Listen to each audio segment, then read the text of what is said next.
I won't bless that guy, that son of a that son of a that poor son, that poor son, that son of a bitch. What's up? That's the intro. Hey, Ben. Welcome to another episode of the Pro Crastinators podcast. Hey, Gib. Hey, it's me. Hey, Cheesy. Hey, It's Cheesy's cheesy. here. I'm back. How y'all doing? How y'all living? Well, good news, everybody. I got the vaccine. I got the booster. I got the bivalent, covalent, COVID Nice. shot. Yeah, pretty nice. Made me real sick for a day. Pog. Felt so bad. I was so shitty. I got it and the flu. I got COVID and flu shot at the same time. It was a nightmare. Tell me, Ben, what convinced you about the big lie? Why do you now believe in the big lie right now? It's just because women wouldn't date me because I was a conservative. So to open up my dating pool to get those blue-haired sluts, I had to get the jab.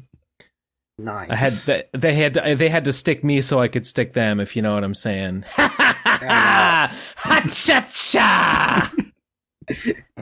And how's is it working? Would you recommend it? No.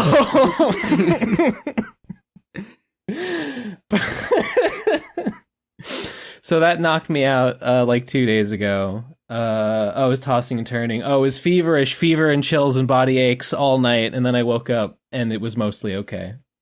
So that was fun. Nice. It was nice. It was nice. At least you're safe for another week. Until the new variant comes out. They've been working on it for a long time. I saw an article that's like, there's a new variant coming out of China. It's like, well, okay, just in time for the Omicron booster. All right. You gotta admit those Chinese are effective. They just keep pumping them out. They can't keep getting away with it. If there's one thing you can't take away from the Chinese is their workman-like attitude and always on schedule with us, you know. Their humble wisdom. They're down to earth, homey, mystical powers. Their various spells and enchantments. Yeah, you can't stop them. You're describing the Chinese people from the fucking Gremlins movie. I haven't seen Gremlins. You haven't seen Gremlins? No, I've never. I haven't seen it in a long time. I can't remember a Chinese family. Wait, there was the guy who had the gremlin, the ancient Chinese secret guy. Oh, the guy with the gremlin in Gremlin. You mean Billy Peltzer? No, it's like the little boy goes into this ancient Chinese gift shop and there's a gremlin in there and he's like, "Oh, don't feed it." Right? That's what happens? Don't feed it. I think that's the plot of the movie, yeah. And that's how I understand it. He says, "Don't feed it," and the little boy's like, "Why?" And then the guy says, "Oh, because he's currently working. It's not his lunch break. He can't eat right now." Iconic scene. The China. What do we? China. What do we think? China. Thumbs up. Okay. Hey, political news. Liz Truss is dead. Nice. Yeah. Finally. Liz Truss is cute. I think she's cute. I like her. Why did you do that? Why did you tweet that? I just think she's cute. I just like her. I mean, if she were like 20 years younger, Ben, she'd be a solid 6 out of 10, which is a 10 out of 10 in my opinion. But why? Why would you say it? Why would you do that? Why would you do that? Just like yourself? her face. I just like her face. Look, I've never heard her speak. I don't know anything about her. That would ruin the illusion if you heard her speak. I just think she's neat. I just think she's cute. That's all. Ben, sure. Can you confirm something for us before we continue? All right. If Liz Truss was a POC woman, would she still be attractive to you? Attracted? Yeah, would you still find her Liz attractive? Truss was a POC. Was a POC woman. Yeah. I mean, it would change. It would change her appeal. Oh, it would change no. her appeal. That's a very diplomatic way of saying that, Ben Interesting. Saint. It's a very political answer. And the topic is politics, after all. So you're not off topic, but you might be off. You might be off colored. In other words, you know. There isn't really much Another that I have diplomatic to way say of about the saying it. Liz Truss thing being gone. It's just that, like, Someone, last episode I was talking about it, and then I think even before the episode came out, she was gone, so it was out of date. Yeah. Someone, I saw a tweet that was like, as an American, the concept of a politician resigning because they fucked everything up and everyone hates them is like completely foreign.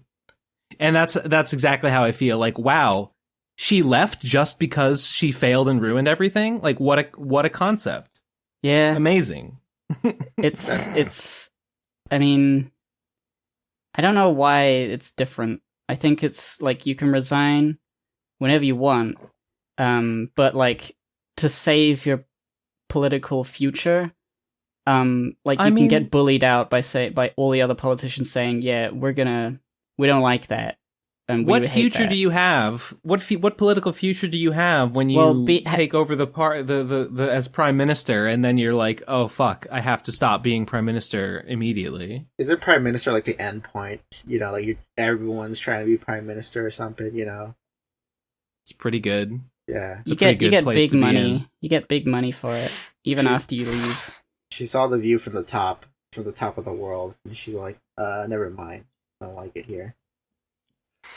I think the only reason she stayed as long as she did was because of like ego. Like it was like, oh, but I would do such a good job if only everyone in the entire world would just agree with my idea. It's that scene from the beginning of Dark Crystal when the emperor is dying and the chamberlain tries to take his staff or whatever. He says, "I am still emperor," and then he crumbles to dust. Kind of like that scene at the beginning of The Dark Knight Rises, where Bane steals the plane. Liz Truss is the plane in this scenario.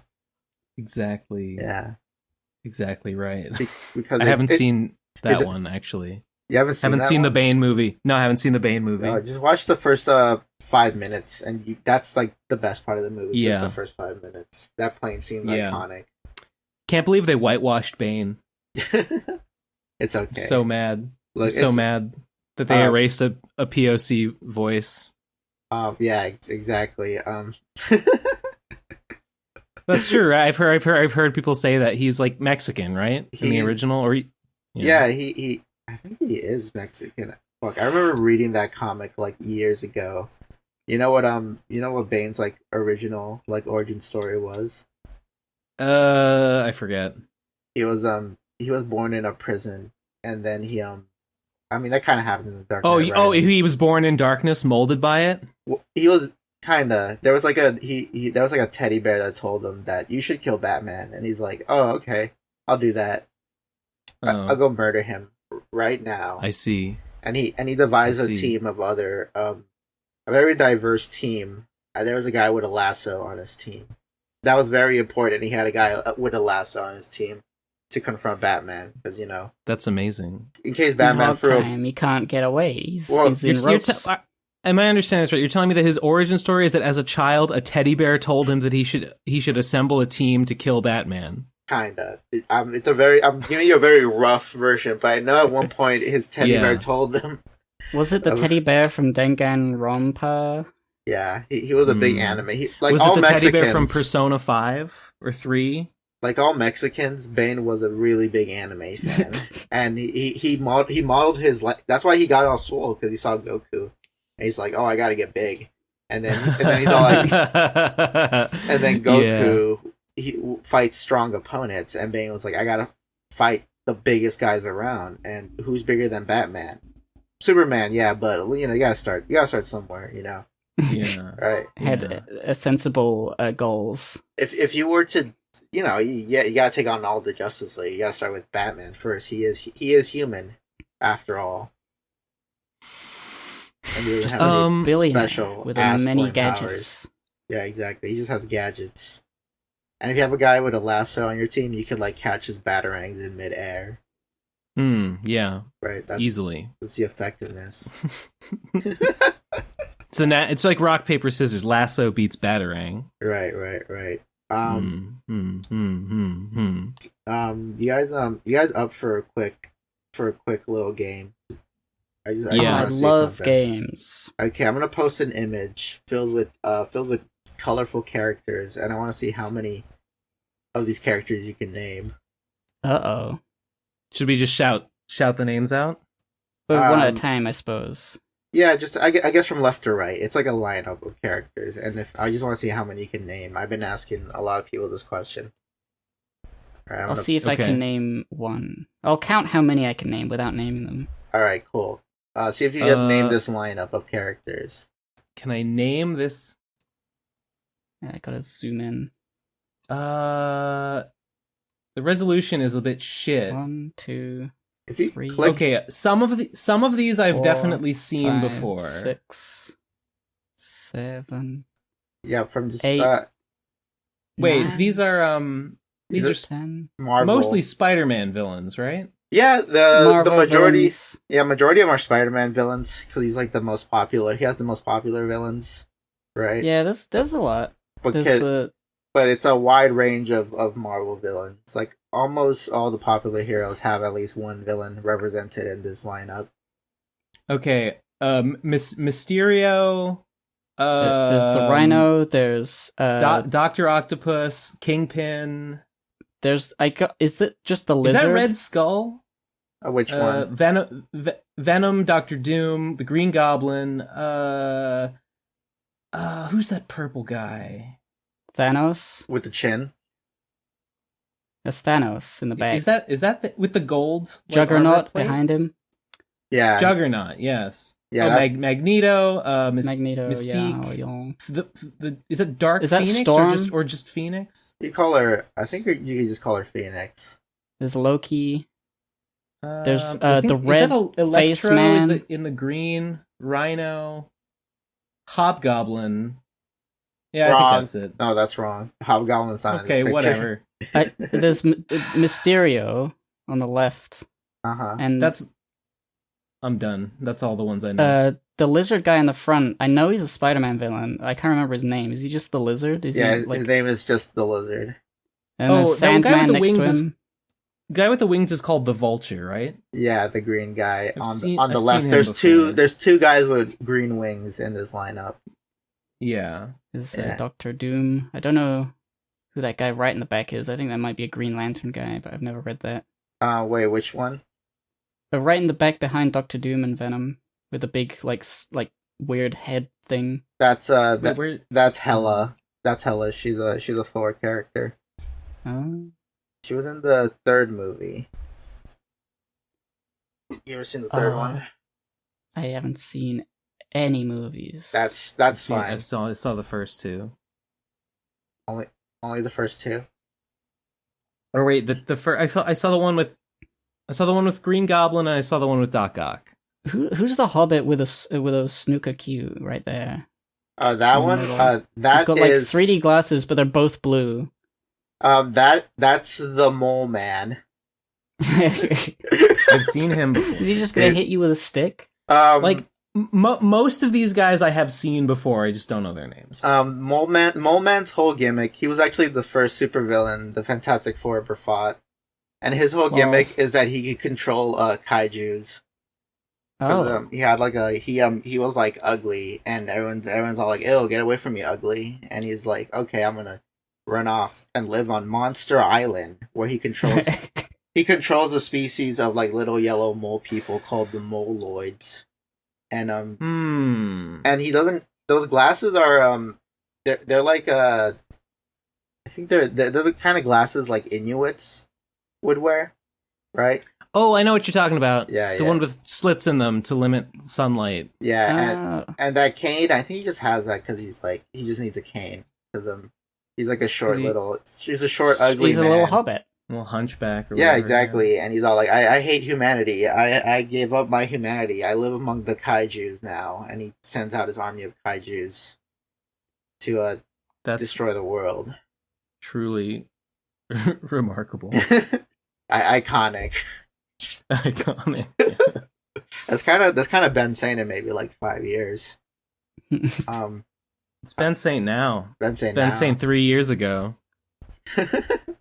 I'll send my army of Ben fans out to destroy humanity. Oh shit! I just realized the huge face in the back. That's the big Ultra Mega Man. That's like that's big. I know that's the guy who Silver Surfer works for. That's Mega Man. Yeah, you're right. It's huge Ultra Mega Man, like Lord of the Universe or whatever the fuck. Okay, so that giant purple guy, that's Galactus.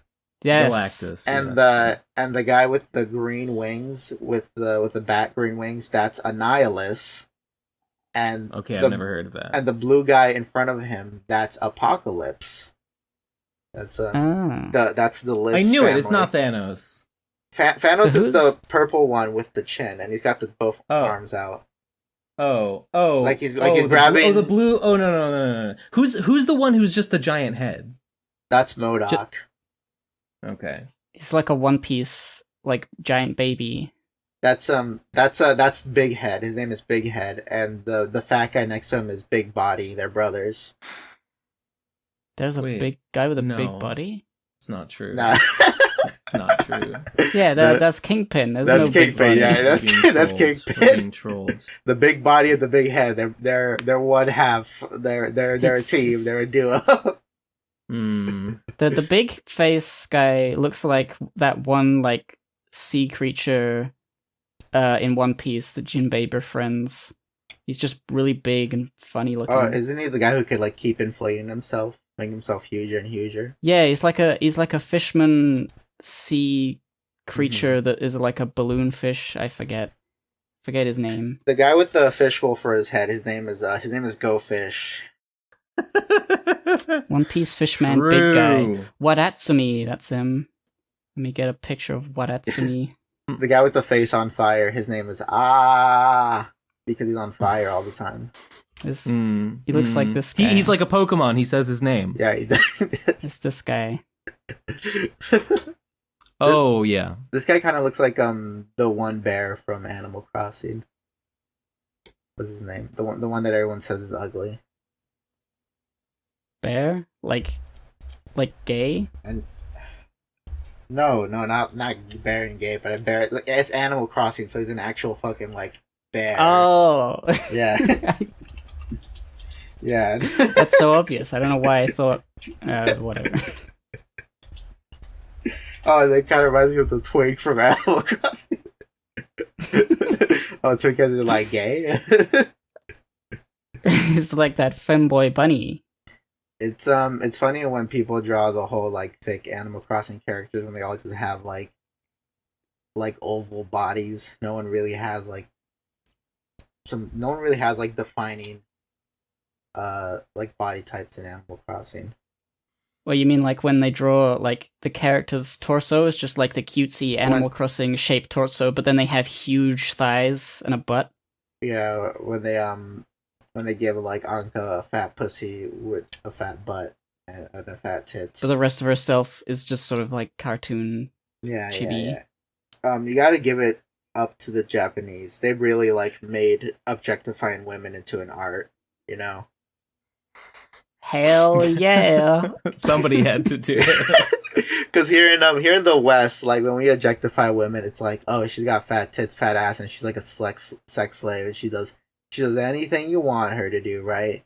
But in Japan, it's like, oh, this woman was turned into a like a fleshlight, and she's slowly losing her like consciousness as you're fucking her. I don't get it.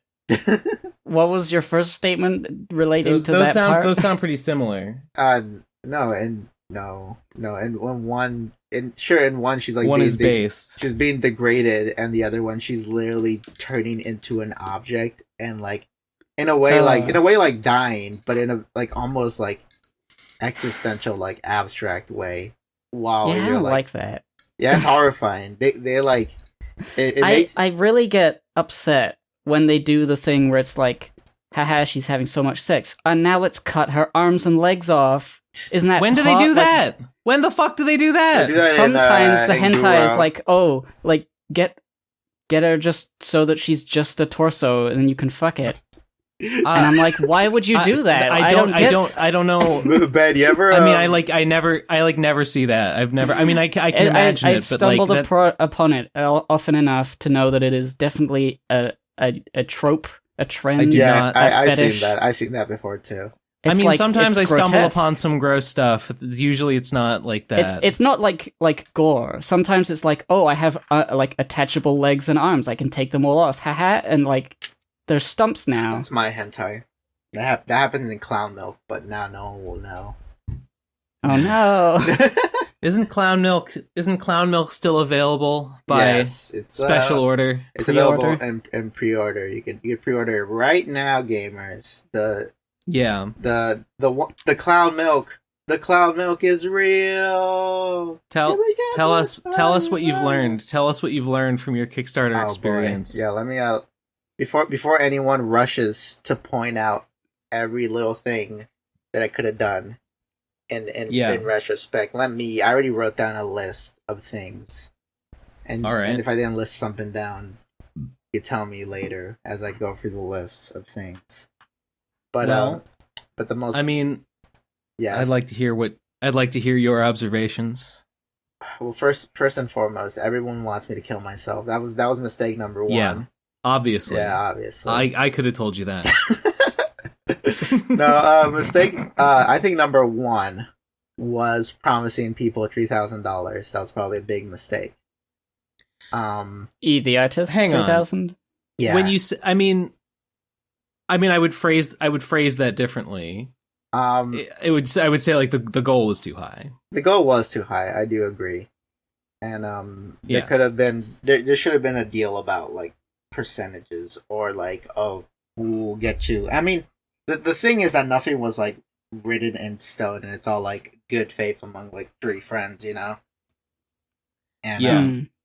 really, I mean, ultimately, if I pulled like a dick mood and didn't get no one paid, you know, that would reflect poorly on me. And What, like if it had hit the goal and then you had just like skipped town? well, yeah, in a way, right? Because Hmm. that would But you fall wanted back. to make sure that the artists were paid, and that was like a big part of Yeah, the thing. yeah, and I think also It's still a good thing. I think it's just sort of like maybe it was like would that be like a normal paycheck for the work they do, or I is that a higher paycheck? I hear that like because in like in the industry, like in the big two, I think 3,000 is not like too much. I think like people get roughly paid more than that. Yeah. In the indie stuff, no one's ever paid like 3,000 up front, right? And Yeah. because I was talking to my buddy Eddie Adams, creator of Pinky and Pepper Forever, and he was telling me that straight up like I've never been paid 3,000 up front, and I'm like, okay, well that was kind of high. And I mostly picked that number because I was talking to a buddy about joining the anthology before they couldn't, and I asked him like, let's say like I was commissioning you for a comic, how much would you charge for something in between like 15 to 20 pages? And they said 3,000, and I was like, oh well, if they want $3,000 for a 15-page comic? 15 to 20, so it's like That's like, isn't that like $200 a page? you ever made a comic? I mean, some people are worth that much. Yeah, like I mean, when it's like when Yeah, no, when I you're mean, paid to do something. yeah. I mean, the thing is like I would probably multiple tell someone pages is a lot of work. Yeah, so if it's exactly. really good art, Because- it can cost a lot. because I'm also asking you to Yeah. create. I'm asking you to create an original story too, right? And that's like a whole nother Okay. thing, right? I mean, yeah, I understand that if you're talking about like like an hourly rate, yeah, sure. You could easily spend 10 or 20 hours drawing a comic page if you wanted. Uh-huh. And then it's like, well, $200 is like, that's $10 an hour. It's not that much. And like, yeah, true. But also, like you said, like no indie comic artist is commanding numbers like that. right. Yeah. Yeah. It's too high, I agree. But also, a part of me was kind of like seeing it as a gamble because think of it like this. I mean, I know it's failed now, but let's say there's an alternate universe where it did succeed. right? Yeah. And let's say like the numbers of like how everyone like paid for it were like just like good, you know, like there was never like everything like lined up good, and everyone got their like 3,000. That would like that would look. Imagine being the guy who was able to get people $3,000, right? You would be the guy Sure. people. You'd be the guy that people would want to work with, right? Because like, oh, like Cheesy has gotten people $3,000 before. I want to work with that guy, right? Sure. Right. Sure. Yeah, It's ambitious. it is ambitious, and I mean it bit me in the ass, and I admit that. I mean, I guess here's what I think about that. It's like, you know, obviously in hindsight, we can say the goal was too high. Mm-hmm. I think for an all or nothing, I think the all or nothing. I know that's kind of just how Kickstarter is, but I think going for like, okay, we're gonna make cost plus $3,000 per artist, or nothing is like kind of a mistake. Yeah, I agree with that. Yeah. Luckily for me, I never like signed anything or never told them that like, yeah, I'm gonna get you the 3,000 with like at once.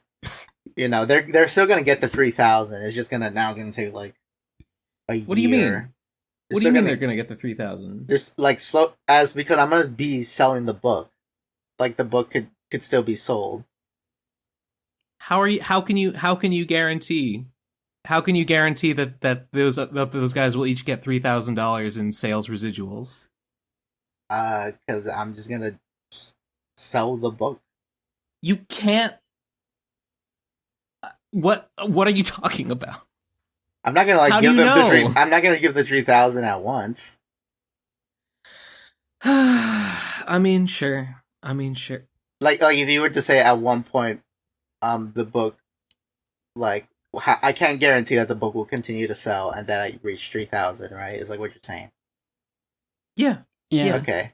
I mean, to make that happen. I mean, I don't know how much you sell. If you sell the book for $20, then you would have to sell, to make $6,000 to give these other two guys 3,000 each. You would have to sell 300 copies, and that's if you had no take for yourself or to cover your own costs. Mm-hmm. Is that what you're? I'm gonna lose my mind. I'm also like, this is gonna just make it. This is probably just gonna make it seem even more impossible. Is that I'm also like getting a cut, like it's getting like 3 ways, you know? Yes, I know. I was being very conservative in my estimate. Right. No, I get you. I think it could be done. It just has to be like, because I have plans. I have plans and people in places. What does that mean? I got trust the plan, Ben. Where we go one, we go all, Ben.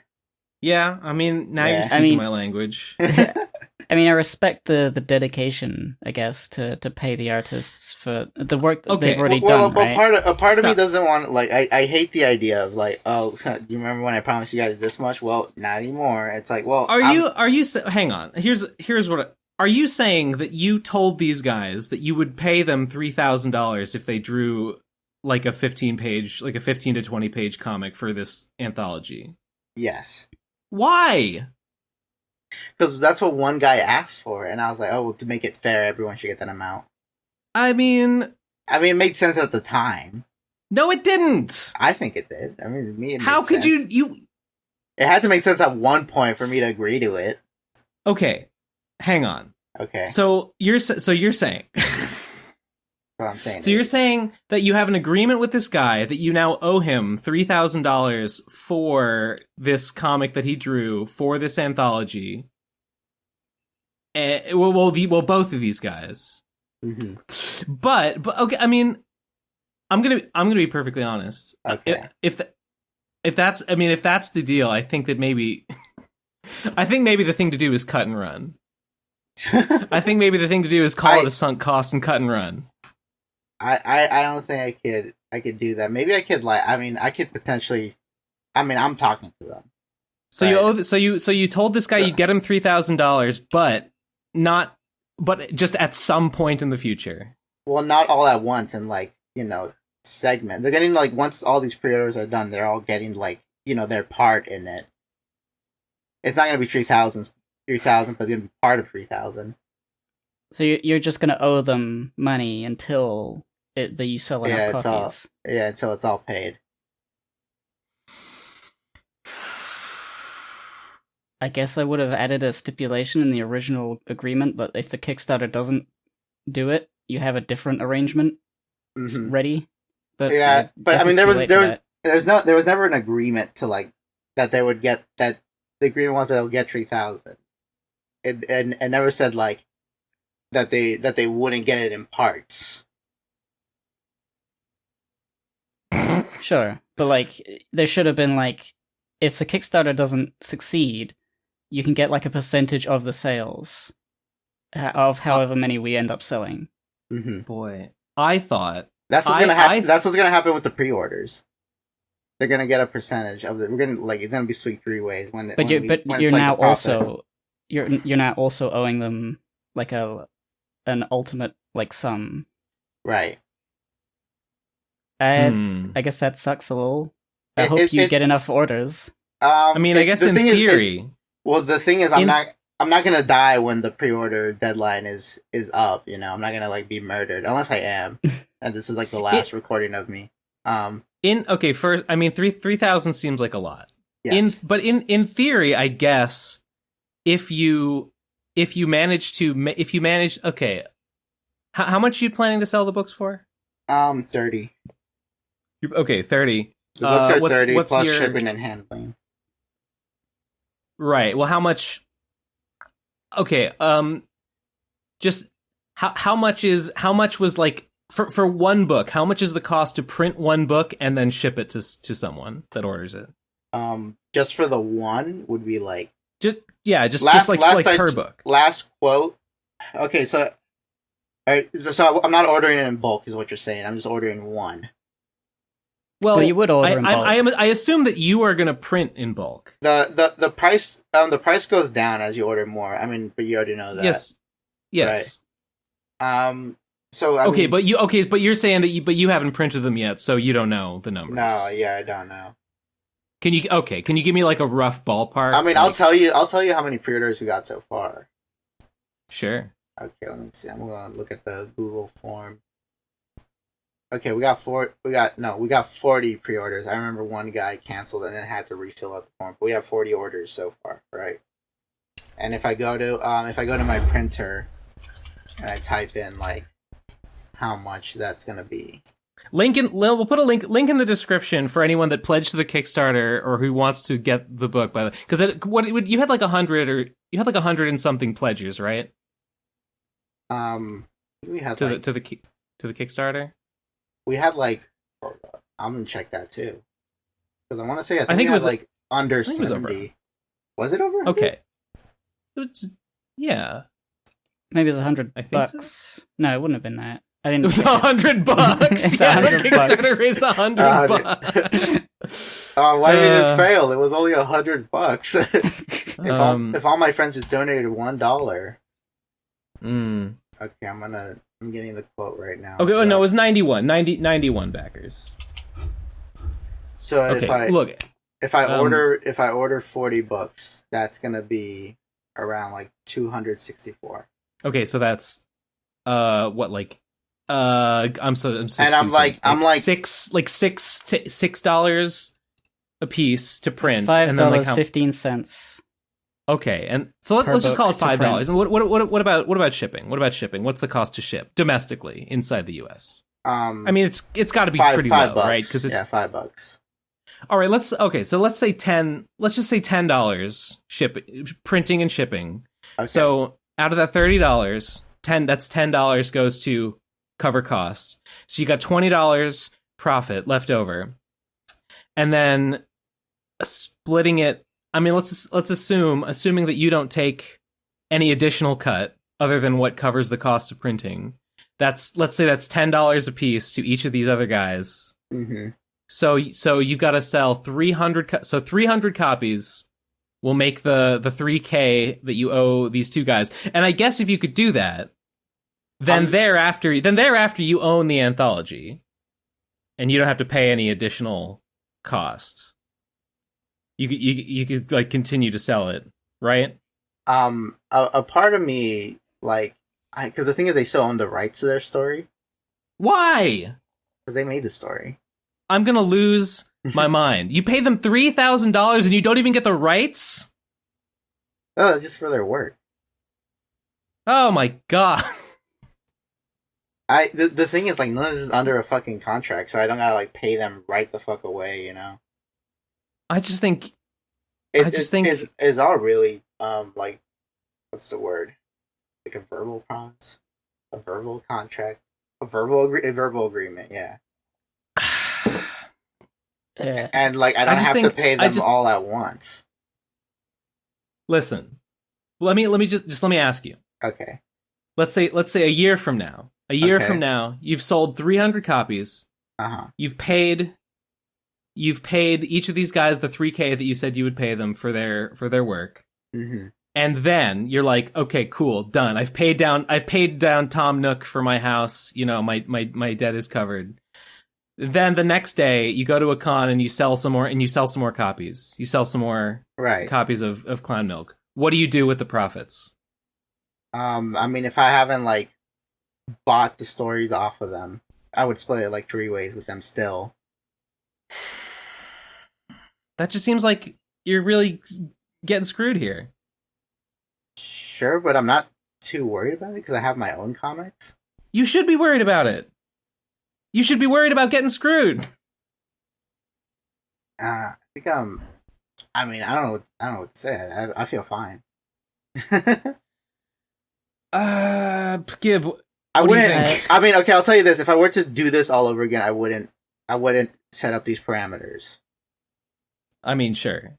Right. And the thing is that, like, I think the one thing that's not making me freak out is that there's no deadline for the 3,000. Sure. Yeah. I mean, but sure. That's good. I mean, it depends on how these two artists feel about that. I mean, if they freak out. I mean, none of them have freaked out on me yet. Yeah. Right. They're very super chill about it, and yeah, like they both are very like chill about it and have other ways to make money. So I don't think they're too worried about like. I mean, if they told me that like they fucking what's that crazy shit that people do with their houses? Like, mortgage? I put it on stilts. Yeah, mortgage. Yeah, but they put their houses on stilts. They put their houses up. You could do. They flip their house upside down, and they're like, "Geez, I flipped my house upside down to get that 3,000. Like now I'm screwed. Now the bank is coming after me." Yeah, I just think that like you're gonna split the profits 3 ways from the pre-orders until all 3 of you get 3K. Mm-hmm. And then the profits will, if they continue, you'll split it 3 ways as well. Mm-hmm. It just sort of feels like there is no 3K. It's just sort of like the profits will continue from whatever you sell. You just split it 3 ways. That's ultimately like if I decide to keep selling the book after we reach the 3K. I mean, there's no reason why not, right? I mean, the most of what I'm aside from the labor you have to do to print it. To me, the fact that you agree, there was an agreement with these guys, like, I will give you 3K to produce a comic, a work of intellectual property. I feel like what then is like, okay, you paid me to make this thing, now you own it, because you commissioned me to produce it for you. I have done labor to produce a work that is now your property. Like, there's no obligation unless you've mentioned in your like verbal agreement. There's no obligation that they get like residuals beyond 3K. Mm-hmm. So you don't have to. I mean, a part of me is kind of like, what if the right person pushes the book at the right time, and then it starts selling gangbusters, and like after I don't know, the 3K, right? And then what do you mean? Then. Like, what if the book just becomes extremely, like, popular, after we reach. You mean the like 3K. if one of these guys? Are you saying that you want these? What if the book makes way more continue money? To have an incentive to push the book. I mean, for you. that could be a way. That's a way to like to look at it. I mean, mostly because I think like I feel like it's fair that they keep getting a share. Well, I don't. I just don't agree with that. I mean, I would want people to like, because the thing is like, if there was a way where, I mean, if they just keep getting like royalties off of it and they get like passive income, I think that's great. I mean, sure, but you would need a higher cut because you're also the one organizing the printing and sending of them, and they've drawn it. They don't need to do anything more. So Okay, I guess now beyond the 3K, you should be getting a higher cut for your extra labor in the process of continuing to sell the books. I was originally in the Kickstarter because the labor costs was gonna go to me and my partner, because we were gonna be the one who was actually gonna like put the books in the envelopes and like print out the labels and whatnot, right? So I was ultimately gonna get like a bigger cut. I mean, no, I mean I get that. I mean, like, yeah, I should be getting a bigger cut for like sending and shipping it out. But I think right now I want to like just focus on just getting the books out and like getting the word out. I have little Sure. things. I have like little things to kind of like. I guess the idea is to like, because I've done like pre-orders before, and when you do like a pre-order for the same book again in a couple of months, you usually don't sell too much like you did in the first run, right? Yeah. So like I have little ideas, little plans in place to keep some momentum going, Okay. Yeah. I mean, I could see like if you tabled at a con or something, I could see selling some copies at a table. I do have definitely. a con lined up. Like, Okay. yeah, I have there's a con that's gonna happen where like I could sell the book at. So yeah, that's in mind. I think I'm just not too worried about the one thing that's making me not worried about like the 3,000 and why I'm not that freaked out about it is because ultimately there's like no deadline, right? I understand that. As long as like I mean, up with me is like I feel like as long as they're getting the money in a reasonable amount and in a reasonable like an amount like over a course of time, then it's not like too worrying. I wouldn't want like, oh, by 2030 finally they all got in the 3K.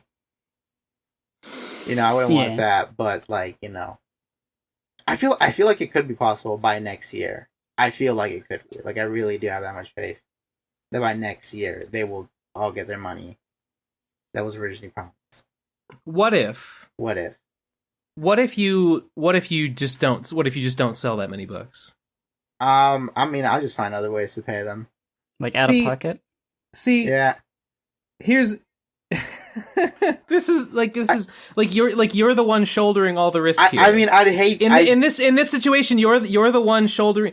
If they've received a promise of financial compensation, you're the one who is running the risk of what if I have to pay out of pocket if like sales don't cover the cost. That's why I feel like it's fair for like once the fee is paid, you own the rights. That's the risk versus reward calculus. I mean, that could be an agreement I talked to them about. Well, no, it's too late. No, I don't think it's too late. There's nothing in stone. It's all like just verbal. What do you mean? There's nothing in stone? I'm gonna throw myself out a fucking window. Aside from the 3K, nothing's like in stone. What there's no date.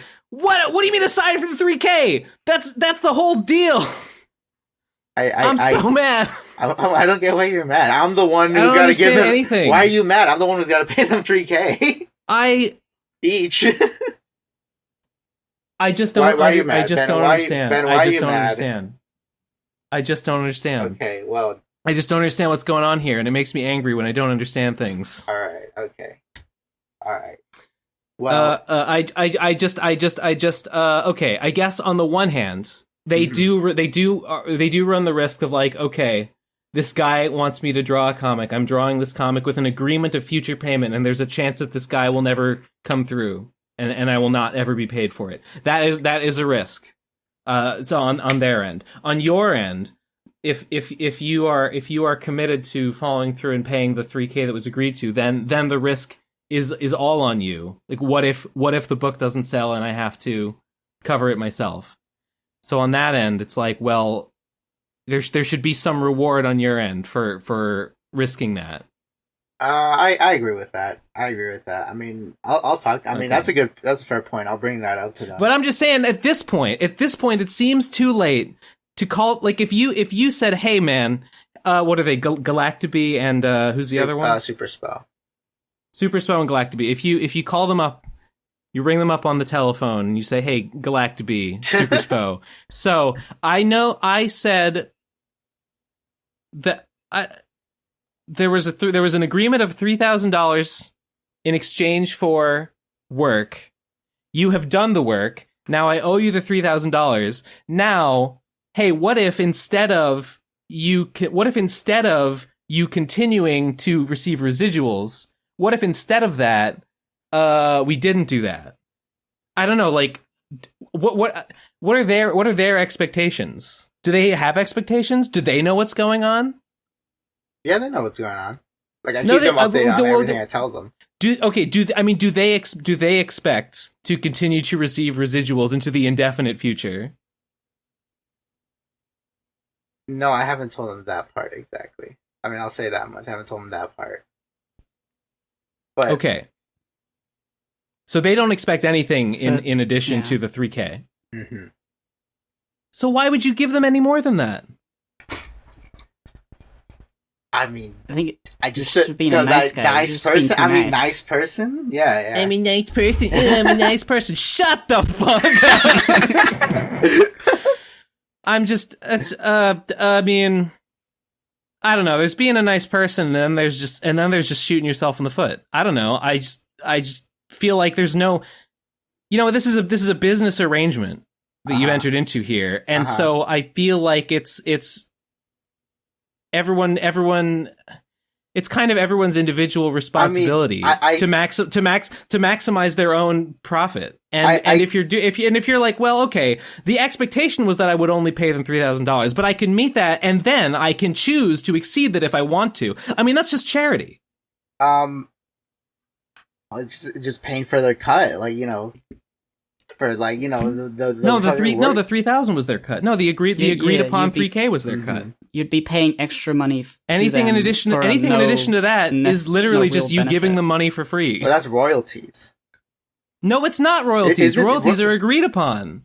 No, royalties would be a royalty agreement. Would be, I won't pay you anything up front. But if you make this work and I publish it into this book, I will continue to give you a cut of future sales into the indefinite future. That's royalties. Yeah, you could pay them up front and then they get also royalties. Like, that's an option. Cheesy. Yeah. I just feel like we're approaching this. I think I understand. Okay. That you value the idea of paying these guys more. Right. And that's admirable. Okay. I understand the appeal of that. However, I just think you should be focused on, like, your own bottom line first here. And I really think that you have a reasonable expectation that, like, these proceeds should belong to you. And I don't understand why you seem to want to be rid of them. I guess because I get. Like I mentioned before, there's no, like, deadline to it, and I would understand. Okay, I would be mad if I would probably be very upset with myself if this was if my Twitter, like, handle wasn't, like, working on, like, 5 other if I didn't have other projects to, like, that, like, could get me funding. That's not what I said. It's not about your overall thing. That's not what I'm talking about. The agreement you made did not include royalties. Mm-hmm. So you have no obligation to do that. Mm-hmm. That's what I'm saying. That's what I'm saying. It sounds, there's no obligation for such a thing. Okay. I mean, I guess it just wouldn't kill me to do royalties. It wouldn't, like, end my life. This is so... I don't get it. I mean, by that logic, I mean, anything you make in excess of, like, what you need to, like, pay rent and buy food is like, well, it wouldn't kill me to just, you know, give it to someone, give it to whoever. What? I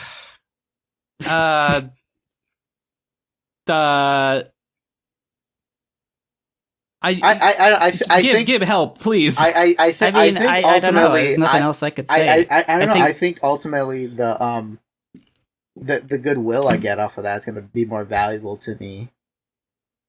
I don't know. All right, I'll tell you what. Okay. Here's what I think. All right. I think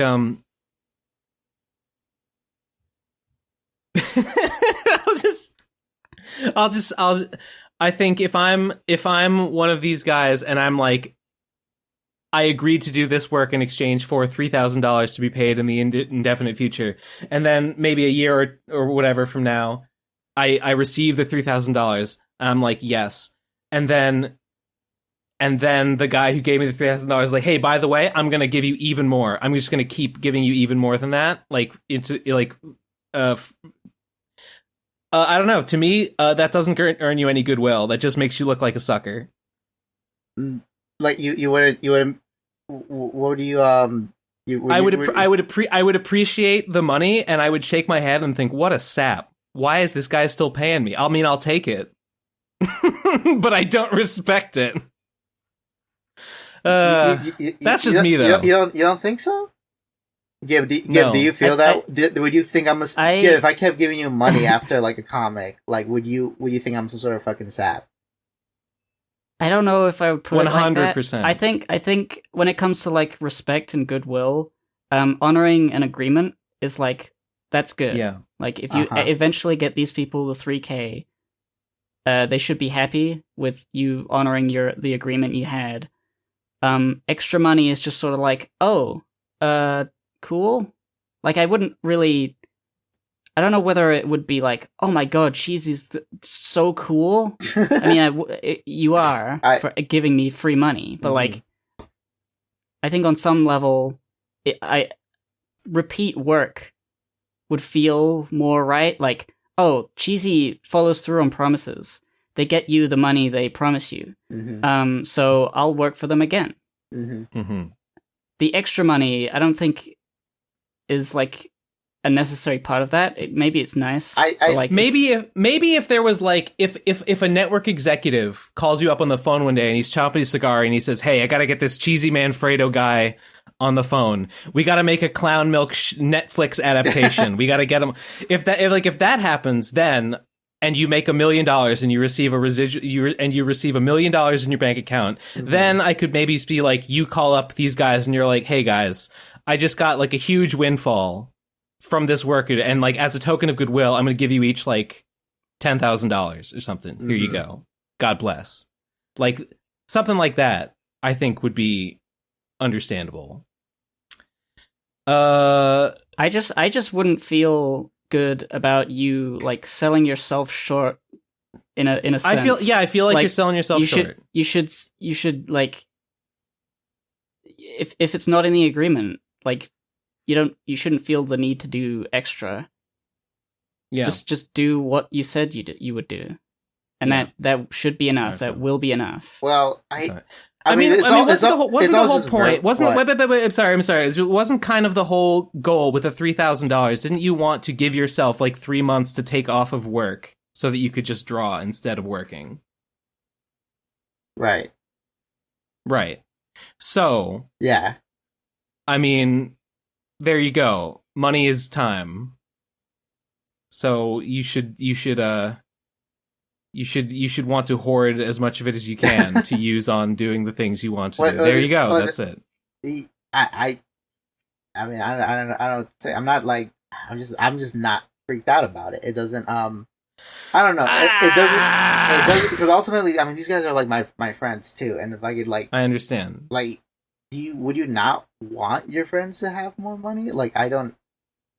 Like, if they thought, sure, I want my friends to have more money, but I'm not digging into my pockets to like shovel it out to them. But I don't want them to have more money more than I want to have money myself. I mean, the thing is that it's all just like still verbal, and I could talk to them about it, right? Because like, there's some things in this conversation that are making me rethink some approaches about it, right? Okay. That being said, it's not the worst shit ever, you know, that it's not the worst shit. What are you talking about? It's not. I think it's just not. It's what are you talking about? I'm not like I think dying. at the very least, the barest minimum is that beyond the 3K, you definitely get a higher cut if you continue to pay them. Like you get, I don't know, half of it, and then, well, wait, how'd you split it? There's 3. I don't know. I can't numbers, but you do it more so that you're getting more out of it after the 3K that you've promised them, because you didn't promise them any more, and if you want to give them something, that's you are within your rights to do so. It's just you're the one doing the extra work by continuing to go to the printer and print them and mail them out. So, like, the very least, you need a higher cut. I think that's. Gib, you know what? You're negotiating with the terrorist right now. You're giving too much. You're giving too much ground. I really think so. Gib, there's no like you did a chapter. You did a vaporette for Vapors 2. If I go to a con and I sell, I don't know, 20 copies of Vapors 2, I'm sorry. I'm not giving you any of that. I already paid you. Sure. Yeah, that's your prerogative. Yeah, that's your prerogative, right? But think of it like that's fucking right. It's my fucking prerogative. But think of it like this. Think of it like, okay, but like let's say I don't know. Let's say you're an artist, right? And then Ben Saint approaches you for a vaporette, and then I duck under my table. I call the police. Yeah. let's say Ben Saint's like, oh, you do a vaporette, but then let's say CheesyManfredo comes in and he's like, oh, you want to do a clown milk story. Ultimately, which job are they going to take? Which one seems like it's going to pay me more? Well, here's the thing, right? Even though you may, if you do the residuals thing, you may have like a history of going beyond the agreed upon amount of money. That doesn't necessarily mean that every time an agreement is made, you're going to go beyond the agreement. Let's say I would want the agreement to be like, you know, the amount I expect. Let's say there's a hypothetical. Maybe hope. Yeah, go on. I could hope that you would give me like residuals, even though you didn't say you would. But like that wouldn't really influence my future decision making on who I would like to be working for. Wouldn't it should go back to the company that keeps paying you more? Well, only if it. Yeah, but like there's no guarantee. Like if it's not in the agreement. If it's in the agreement that you give residuals beyond a paid thing, then I'm like, oh, that sounds like a better deal. The only thing in this situation is that the agreement didn't involve that, and you're doing it anyway. Yeah. So like as a decision making factor, if I see the agreement, like say both of you have identical agreements for a number of pages and a payout, and Cheesy may like is likely to or potentially could give me extra money on top of that. I don't know. I don't think I would like that would sway my opinion. You don't think so? I think I like things in writing. I like things to know exactly what I'm getting myself in for. To me, it seems like this CheesyManfredo guy, he just gives free money over and above. Well, he's gonna go bankrupt. His business is gonna go under. He's never gonna make it in this town. He's NGMI because he's a sucker. I want to work for this guy. Not I want to work for this guy because he pays more. This guy's sunk. because he can't because he's just bleeding money. I know it's nice to be nice to your friends, but like in a business arrangement, it's a little different. I mean, I'll tell you. The most I could tell you is that I'll continue to talk to these guys, and we'll arrange some arrangements. Like, I'll tell you that Sure. much, right? And that's What arrangements? Oh my god! Can I? We'll fucking we'll talk about like how residuals will work. You know, like I can. But there is no expectation of residuals. Do I have to? I mean, yeah, but there could be. But why would you want there to be? Because I want them to keep getting paid. Like, what's wrong with that? Like, I can't do it. We've made no progress. We've made no progress here. I mean, I don't know what to tell you. I mean, I'll talk to these guys, and that's between me and these two other guys, right? I don't have to expel every single little thing I agree with these guys on this podcast. Unless I have to, unless you were expecting me like to go for every little fucking little ins and out. What? Give help. Give help. You already said it was like a verbal agreement. Yeah, nothing's yeah. in writing, and there's no deadline. Yeah, exactly. That's why I'm not fucking worried. If it seemed like it was fucking ruining me, yeah, I'll talk to them. I'll rearrange things, but it's not ruining me. Sure. Well, of course it's not ruining because you haven't paid them anything. Yeah. What's going on? I don't know what to tell you. Even if I like, I don't know. I don't think it would ruin. Like, I don't know. I don't know what to tell you.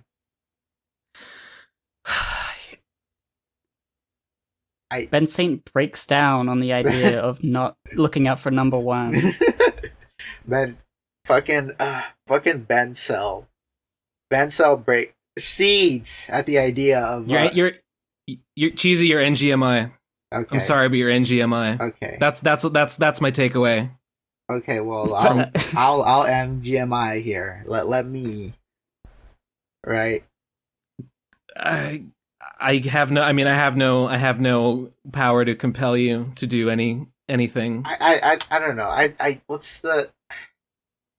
Yeah, I don't know. I don't know what to tell you. Yeah, there's nothing more to say at this point. I think it was a little bit of a sloppy initial promise that relied on a Kickstarter succeeding, and it's causing problems down the line. But if you're not worried about it, then I guess we can just move on to a different topic. I'm not fucking worried about it. I mean, in retrospect, the fucking Kickstarter worked as a pretty decent advertisement for the pre-orders, right? Yeah, everyone loves a comeback. I'll tell you that much. You know. And that's the first thing on my list of what I did wrong.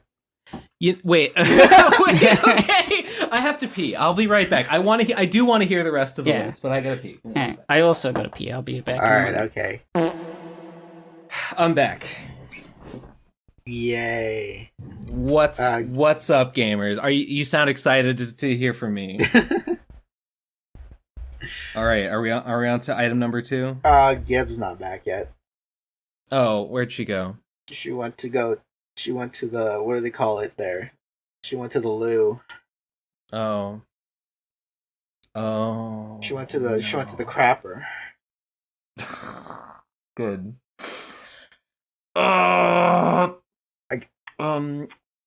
I guess. Okay. How can I take this opportunity. How can I get through to you? Plot twist. Turns out big Twitter artist guy too nice for this world. I'm back. Yeah. All right. Let's go. All right. Item number 2. Let's go. I should have done way more promotion for the comic. Okay. Okay. Yeah. Sure. Yeah. Like a lot of stuff could be could have been a lot of stuff that I did later down the line. I should have probably done it earlier. The whole. You mean like the clown girl ads and stuff? Oh well. Yeah. I mean, here's the thing. That probably wasn't the best thing for me to do. Cause why? Cause okay, so on paper, I have like a clown milk, like a porn comic. I have a clown porn comic, right? I have that. Yeah. Who do I get to promote this? Well, there's clown girls out there that have OnlyFans. I get them to promote it, right? That seems to make sense on paper, right? Because they both have clown in the word, right? But the one thing that I kind of noticed is that, like, every time one of these clown girls would make a post, like, the pledges never seemed to jump. Like, I didn't seem to get more pledges after their posts, right? And that could be, like, it could be, like, one, maybe it just wasn't enough clown girls. Maybe I should have gone with a couple more, right? Maybe 5, because that's kind of, like, the thing with advertisement. You gotta see something at least 5 times before you, like, give it a chance, right? Is that a thing? That's what I heard. That it's got to be at least 5 times. You have to see an ad 5 times before you at least consider giving it a chance. Okay. Like, before it breaks you down, right? Or 2, makes sense. The people that kind of like drawn like clown porn aren't the same kind of people who want like IRL clown porn. Yeah, maybe. Yeah, that's because there could be a disconnect there too, right? And even though like there's like Clusy memes abound, doesn't mean that like necessarily it's popular. It could just be what's the word for it? When something seems more popular than it actually is. There's a word for it, I know.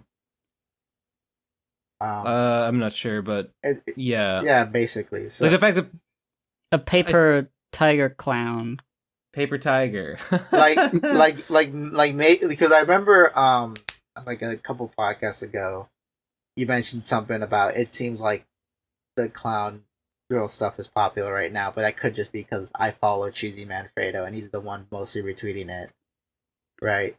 Yeah. So it could just be that you're just following me, and it seems like it, right?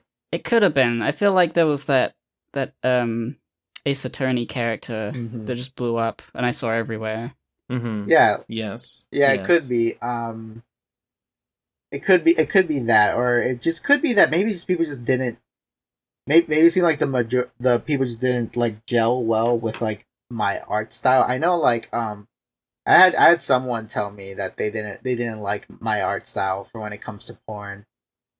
So that could be a more common take with a lot of people. I mean, that's why there's like different artists on the project, right? Not much you can really do about that, right? Unless I get better at drawing porn, but easier. Not easier said than done, but that takes a while before.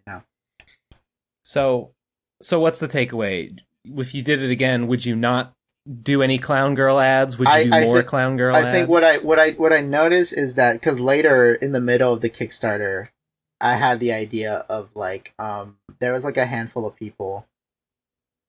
There was two like NSFW artists who I talked to about making like if you could draw a piece of art that promotes the Kickstarter, I would just send you a free copy of the book, right?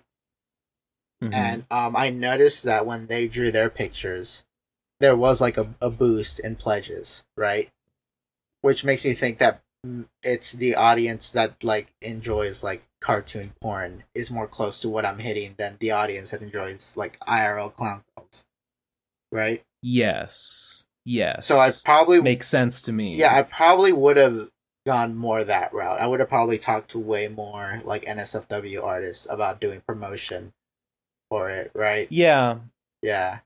Like maybe at least like 10 of them figured some sort of deal out with them, right? I think I feel like maybe this got discussed in my Discord at some point, but like if you had maybe done like instead of IRL like OnlyFans girls, if you had gotten like NSFW artists to draw like pieces for the comic, and like you could put them in the comic, but they could also serve as like ads, right? Because they get posted. Yeah. And that makes sense. Right. So because I mean it's the little like weird intricacies of marketing, oh, they both say clowns. There must be an overlap. Like, oh, well, potentially, like, not really, maybe. Right? Mm-hmm. Yeah. That's, gotcha. I mean, next time, just do way more promotion or, like, really think about who's the kind of person who's consuming this. Right? Like, because I think only a handful of people that are, like, fans of my porn stuff are, like, very clown centric, and the majority are just kind of like, oh, I like seeing drawn Just titties. Coomers. Yeah, Coomers, right? Just Coomers. Right, exactly. That's fair. Like cartoon Coomers, right? But you target the Coomer market. The Coomer market is bigger than the clown market. the Clussy market. That's true. So you are not wrong. So it's reasonable. Okay. Okay. That's... You got an item number 3? Okay, item number 3 is probably should have gone with more special rewards, right? What? Yeah, I'm gonna kill you about the the reward. No, that's not true. I had some. I thought the rewards were a little weird. Yeah, they were. I thought that the commission tier was very strange. I mean, I the only reason why I set up the commissions like that because I asked like these guys, how many commissions are you willing to do for the Kickstarter? Yes, I understand, right. But the number should have been 0 because it doesn't make any sense. What about it doesn't make any sense? Well, I mean, if someone wants a commission, they can just commission them to draw something. Yeah, instead of going. What does it have to do with the Kickstarter? Right, exactly. What does it have to do with the Kickstarter? So what you're saying is like the commission should have been like lower. No, there should not have been a commission tier. It's a nonsensical tier. You sure? Like if it was lower, that incentivizes you to like want a commission out of here. I mean, like, it should have been. I can't believe how much you're misunderstanding what I'm saying right now. Right. Like the idea of rewards is that you add value to the product that already exists, and you charge higher than the work you need to put into it, so that you actually like make money off of it. Mm-hmm. So like a signature doesn't take really any work at all, and it can add value. Like, and it can make like individual pledges a lot more. An entire commission is like work that costs a lot. Yeah, that's the thing. It's work. It's like it's additional work for the artist on top of what was already done to make the product. And so if it's like a bad value proposition for you, the person behind the Kickstarter. Yeah, because you can't charge the whole price of an entire commission on top of all of that, because then it might get too high for people to actually want to pledge. So you'd have to make it like a cheaper alternative, but then the work still needs to be done, so you're losing money ultimately. All right, I hear you. That's why on the Lord of Ghosts thing, I would do doodles, but they're not like supposed to be good. They're just sort of little things. They're not take too much time out of you, right? Yeah. I heard a very similar thing. I guess in my head it was like, oh, it's better than a doodle commission, right? And then it made sense then. But now in retrospect, I mean, from the point of view of you in this position of like, I need to make this Kickstarter hit its funding goal. It does make sense, right, to offer the work of these, to offer commissions from these other guys as rewards, as a way to like artificially boost the number. But I mean, but like to me, that's what that is. I'm bullying you, Cheesy. I'm bullying you. All right, okay. Why are you too nice, Cheesy? I don't like that about you. You're too nice. Definitely, 100%. Yeah. So yeah, that's what I'm saying. I from that angle, I understand the desire to do that. I understand the purpose of it, but yeah. That's all I want is understanding. I just want people to understand where I was coming from. I don't want people to think I'm insane. In a way, I do. But yeah, I think like kind of the point of the Kickstarter is that you've already done the work and you are selling it now, and you don't really want reward tiers that incur a lot of additional work for yourself. So you want to do things, things like paper crafts, bookmarks, posters, stuff that you can mass produce and include in the package. You could put lipstick on and kiss or each book or something. Right. There was one tier in the rewards. I don't know if you saw it, and I mean I didn't really talk about it much. Was that one of the tiers was getting a video from Pasta the Clown and he'll monologue whatever you want. I did see that. It's an interesting idea. It's kind of got the same problem as a commission in that it sort of involves a whole separate production. The thing is that like it's actually not that hard to make. I mean, yeah, actually. you can mass produce. That would not you be need to actually like hard. do all the makeup and set up the camera, but then you can do all of them at once, right? And yeah, exactly. Yeah, boom, boom, boom. Right after. Right. So it's not that hard actually. And I love. Give me an excuse to put on the makeup, please. Well, fair enough. But did anyone go for that tier? No, and I didn't really talk about it. I didn't really talk about it because like I felt sad. You felt sad. I felt sad. Why? Why did you feel sad? Because the Kickstarter was failing. That's why I felt sad. Okay. But sure. Yeah. I mean, like, I probably could have like lowered that tier more. How much? Here's was the it? thing. That was like 200. Okay. I think also, I mean, someone like mentioned, I saw one comment like in one of the videos a couple of videos ago where someone said that Cheesy doesn't have enough of a reward between like the physical book to like a commission. Yeah, new made a comment. Yeah, and a part of me like is like, well, I mean, I wanted things to be simple, and in retrospect, that it's like shooting myself in the foot, and I get that. But then B is like a part of me is very much like I don't like doing that. Like I don't really like fuck with like buttons or like kind of like making stickers and shit like that, you know, and like yeah, I get it. I get that it's a hassle, but I do think that it's like that probably would have helped me, right? Yeah. Little knickknacks. stuff like that is is good. I mean, this sort of I thing. mean, I got to thinking, and tell me if you agree with this. That like the people that when you do that, you're adding more value to the thing, right? Yeah. Right, because like, well, the thing is, people don't, and you do that because like, you know, people don't value you too much, right? Or like, what? Wait, hold. Like, what are you talking about? You add the extra value because you need it, right? Sure. I guess.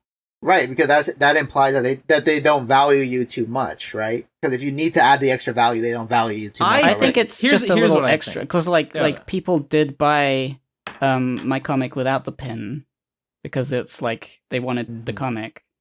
I mean, people got like my comic without the It's not necessary. It's just a nice little extra. Like you can like the pins, very cheap to mass produce. They don't actually add as much value as I charge for them. So they're like a very easy, simple little way to like make a lot of profit out of a little thing. And it's I feel like it's like every person that comes to the campaign who is interested in getting whatever the product is, they've probably got sort of like a soft limit for like how much they're willing to spend on this thing, and stuff like, you know, posters, bookmarks, pins, you know, little bonus value additions are basically just an excuse for them to like justify spending as much as they want to spend on this thing. Yeah. Right. Like it has to be in small enough increments. If you go from like 10 to 50 to 200, then like people who would be willing to spend 35 would just spend 10 because they don't want to spend the whole 50, you know. Right. Yeah, you want like at the $20 tier for someone who just wants the book and they've only got $20 to spend, but for someone who's got $50 that they're willing to spend, you want, yeah, if you don't have the $50 tier, then they're going to go for the $25 instead of the $100. So you've missed out on the whatever. They're low-key excuses, but like they can be nice. I think my little ghost pin is really cute. They're excuses, but they're not. I mean, they're like the pin is not. I don't know how much extra did it cost to get the pin from the Lord of Ghosts Kickstarter? Like 10 extra bucks or something like that? Like, I can't remember. It was really low to have like 100 or 200 something pins sent to me. It was probably around 10 pounds. 10 pounds. Right. But I mean, I think people understand that like this pin an individual pin does not cost like the 10 pounds to produce. They're not really getting like 10 pounds worth of hard value from it. But it's the fact that it's associated with this like exclusive timed event. Yeah. Right? And also the whole thing of like, technically anybody could go to like a pin manufacturer and get whatever pin they want, but like it's a big hassle to do that. And if they just receive a little funny thing with their thing they buy, and it's like, oh, cool. There's the value of the exclusivity of the item. There's the value of the fact that they're just supporting an artist that they like. So even though you might not fuck with bookmarks, it doesn't hurt to add them. Right. There's got to be a way for me to circumvent books. There's got to be a way. I mean, I am anti-bookmark. I love bookmarks. What else? I mean, what else was there? Something else you would do instead? Fidget spinner. I would say maybe at $50 you get a music stand with your copy of Clown Milk. Like I'll send you it. A music stand? Yeah, a music stand. Like where you put the sheet music on. What? Isn't that like a big bulky thing? Am I having a stroke? Wait, hold on, I'm not done. So you get the music stand, right? And you put the book there, making it easier to masturbate to the book while you're reading it. And that's a funny idea, but that okay. Like buying music stands it was a joke. Okay. It was a joke. I'm not gonna fucking like do that. What the fuck? You crazy? You think I'm gonna get a motherfucker a music stand? Okay. You insane? Oh, yeah. You think I'm crazy? You think I'm making insane decisions? You've lost it. You've lost the plot. You think I'm sort of psycho? You think? I think you're a little bit of a jokester. You think I'm a funny little guy? You think I'll pull a little clown maneuver like that? Maybe I should have just should have done the music stand tier like higher. You should get like a at 300. You shouldn't call it a music stand. You should call it like a masturbation aid. A masturbation aid. If that's the point of it. Or you could have like a special tier where you cram the comic into a tiny clown car, and send that. Mm-hmm. Oh, God. And then you open it up and it's like all crumpled and ruined, but it's inside a clown car, so it's funny. If the campaign hits $100,000, we will invest in a clown car that will go door to door across the country and stop at every individual backer's house, and clowns will pile out of the tiny car and deliver their order. Yeah, I think it could work. Fuck it, we'll go international too, and then someone orders a copy in Ukraine. You gotta take the clown car all the way to Ukraine. Is there a big red target on the fucking map? Okay, so item number 3 is more tiers, more merchandising. More merchandising. Yeah. Is there a fourth? Is there an item number 4? I'm looking at what I listed as potential items number 4. They're not like major issues, just kind of grievances or things, or me retrospecting on grievances. Yeah, I do have some grievances against people, like, cause okay. Let's just say a handful of people I realized like didn't really have my fucking back on this, like they weren't me, right? Me. He's talking about me. I'm down to say the names. I just need Eleazar to like bleep them out. Cause yeah, please. Yeah, bleep every single one. Tell us who didn't. Tell us who didn't have your back. Eleazar, I will Venmo you $10 if you bleep out all the names. You don't need to Venmo him. He'll just do it. Why? Yeah, for fuck's sake. He's already paid as an editor. Eleazar's gonna cut himself in the middle, just saying like, "Oh, Cheesy, you can send me the $10, Cheesy. It's okay. You can send me the $10. It's fine." So are you gonna tell us? You gonna give us the names or what? Okay, so I probably mentioned this before, but fucking ghosted me during this whole thing. Because so basically he has a podcast, right? And it's doing pretty good actually. He's doing like pretty good in numbers, and it's a really good podcast. Like I've never considered being a patron of a podcast until this podcast now. Mm-hmm. Right. Their podcast, which is a really good podcast. And they have mentioned me on the podcast before, like casually, like almost every other episode they just casually mention me. Mm-hmm. Right. Mm-hmm. So I DM'd them saying about like it's basically the whole proposition of like if you guys could just promote Clown Milk, I will send both of you guys like a free copy, right? Okay.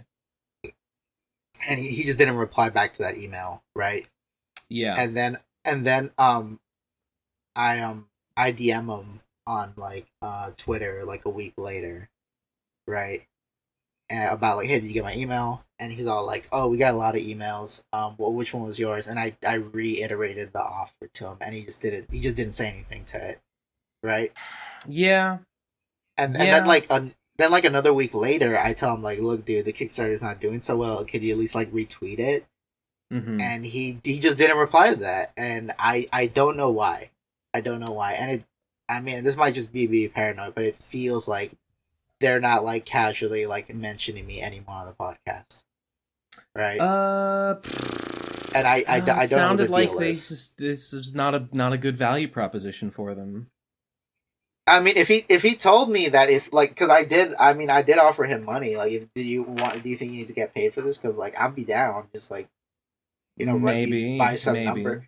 Because I told him that that I could pay him, but like he just I guess they just weren't interested. I mean, if I were to kind of like guess why is because they're about to shoot their own Patreon, and I guess they didn't like want to ask their fans for money for another thing, and then they're gonna drop their Patreon, you know? Yeah, kind of makes sense. It could explain it. Or another thing that could have explained it was that maybe someone else like has tried to proposition to him about like promoting something, and he said no to that, and to be consistent, he has to say no to me. Maybe. It just feels so weird. Like I don't know why, because he's promoted my other stuff before. Like I've asked him like because this isn't like the first time I ever asked him to like, can you retweet like a thing for me, right? Mm-hmm. So in this case, like I just don't know what the deal was, and it's not like he's not the kind of person that's scared to retweet porn, because like he's like commissioned porn artist and he's posted it on his like Twitter. Right? So it doesn't like I don't know, it doesn't like make sense to me, you know? And it I don't know, really. Yeah, it's hard to say. And not gonna lie, because like I thought I was like decently close to this guy, you know, and I was really bothered by it. Like no joke, I wouldn't like stop thinking about it. Like what was the deal? Like why? Like you think someone's got your back, and then it's like I don't know. That sucks. I mean, I guess you were just I don't know, asking for more than he was willing to give you. I guess. I mean, if he told me that, I wish he would have just told me. If that was the case, I wish he would have just told me that. That like, hey, yeah. I don't know. Is he uncomfortable? The thing is, I've mentioned clown porn to him before, and he's like, "Oh, let me see that." I'm sure he's not like has an issue with clown porn. I'm sure that's not it. I just don't know. I just don't know what the deal is. You know, I wish I knew. I wish he would have told me, right? Because it's not the first time I've just been ghosted by someone, and it's not like he unfollowed me on Twitter or anything. Like he still follows me, but it's just so like, well, what is it like? Do I just pretend that this didn't happen the next time I talk to him? He probably if there is going to be a next time. I would Did he think the Kickstarter was gonna fail? Like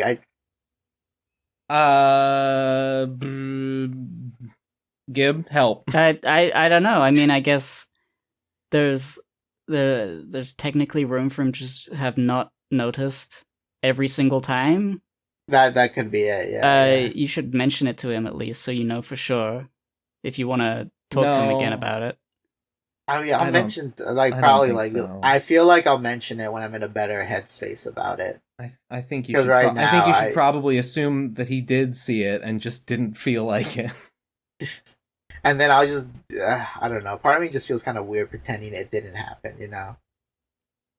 I mean, I mean, is it now that okay? Just don't ever ask for this. Don't ever ask anything from this guy ever again. Don't ask for. Maybe. Because I would yeah. hate I would hate if I because I have other Kickstarter plans and other projects, and it'd be kind of weird if he now I see him retweeting those, and then it's okay, well, what was the deal then? I don't know. I don't want to come. I mean, you're not owed a retweet. Yeah, I agree. I'm not owed anything, but am I friends with? Did I think I'm more friends with this guy than I actually am? That could be a thing, but I don't know. The guy's been on my podcast twice. Yeah. He seems to like my shit. I drew a picture from one of his cards. Did you? Yeah, I did. Oh, I didn't know that. For the first wave, I drew a picture of one of the cards. He asked me to. Huh. Yeah. So what card? I did a big homo. Oh, well, it's weird. I hadn't seen that. Okay, that's pretty neat. Yeah. Well, yeah. I don't know.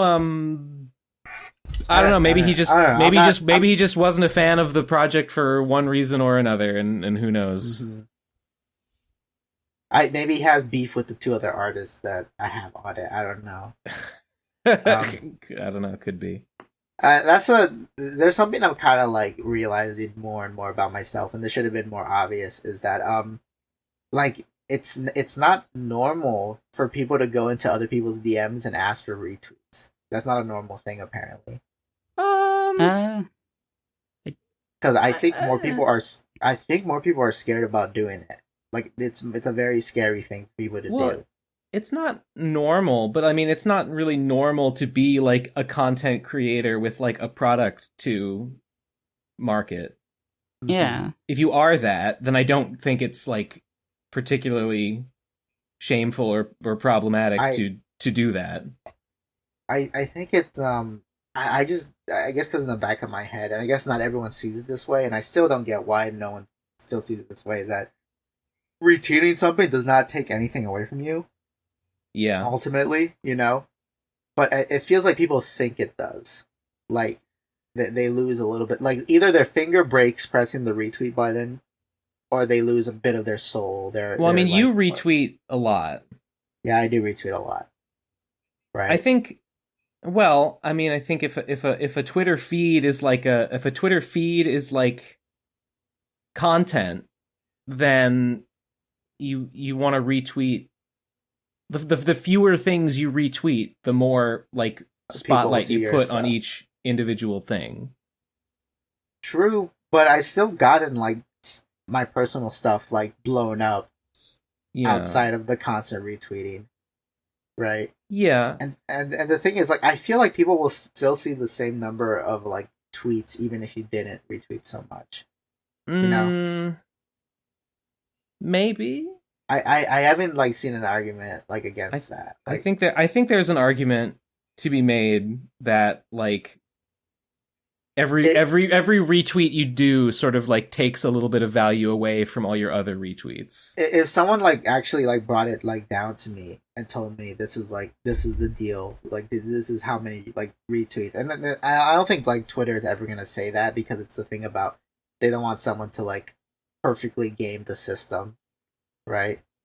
Because that's what YouTube does as well. They don't tell you exactly what are the things you do or not supposed to do, because then that's how you get the Elsa Spider-Man videos. Well, I mean, I don't think there is a formula. I think it's just depends on what people are looking at. Because I also saw people say that how they say oh, if you add a link to a Patreon or Kickstarter commission in your tweet, it makes your tweet seem you get less people looking at that tweet. Yeah. Right, but then I heard people say that that's not true. That's just it's just people. It's not true. It's mostly just people hyper focusing on that tweet, so they notice when it doesn't go up or down. I think the experience of using Twitter generally is just scrolling down and occasionally slowing down when you see something that's interesting.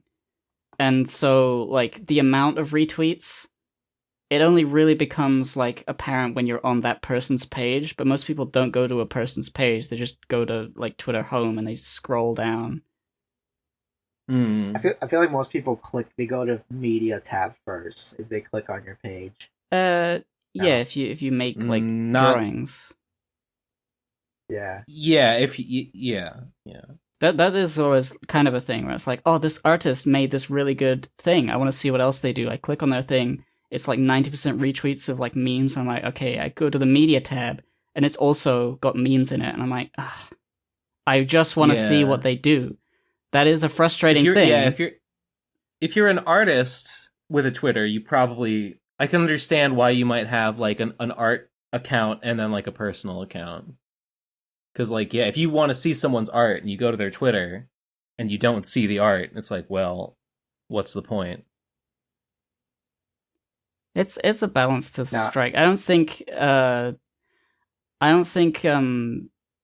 it's necessarily wrong of somebody to not want to retweet something for any reason.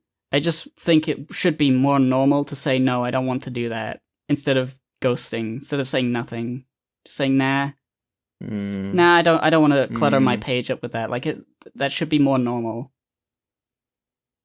Just admitting that you don't want to do something. I mean, I think it's fine if people say they don't. Fuck.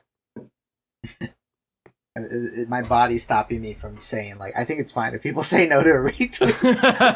my body is physically stopping me from saying that. Your mind understands, but your heart can't It's process. like, if someone like the thing is, like, I feel like if any mutual goes into my, depending on what they want me to retweet, I would say yes to anything, like to any retweet. I don't care, right? Yeah.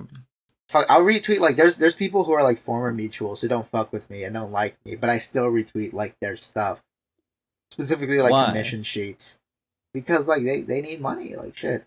Like They don't fuck with you anymore. Yeah. If they really like piss me off, then I won't do it. But if like they didn't, if they're the one who ghosted me, like, right? I'm not gonna stop. Guess. I'm not gonna stop retweeting because I do think they're funny. Yeah. Sure. Right. Sure.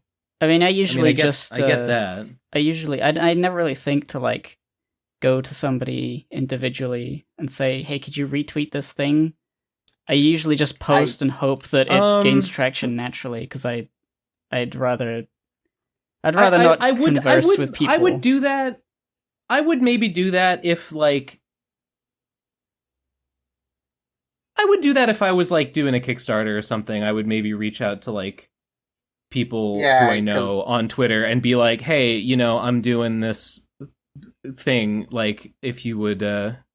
That's a little bit more time sensitive, Yeah. I didn't do that for my Kickstarter. Maybe I should have.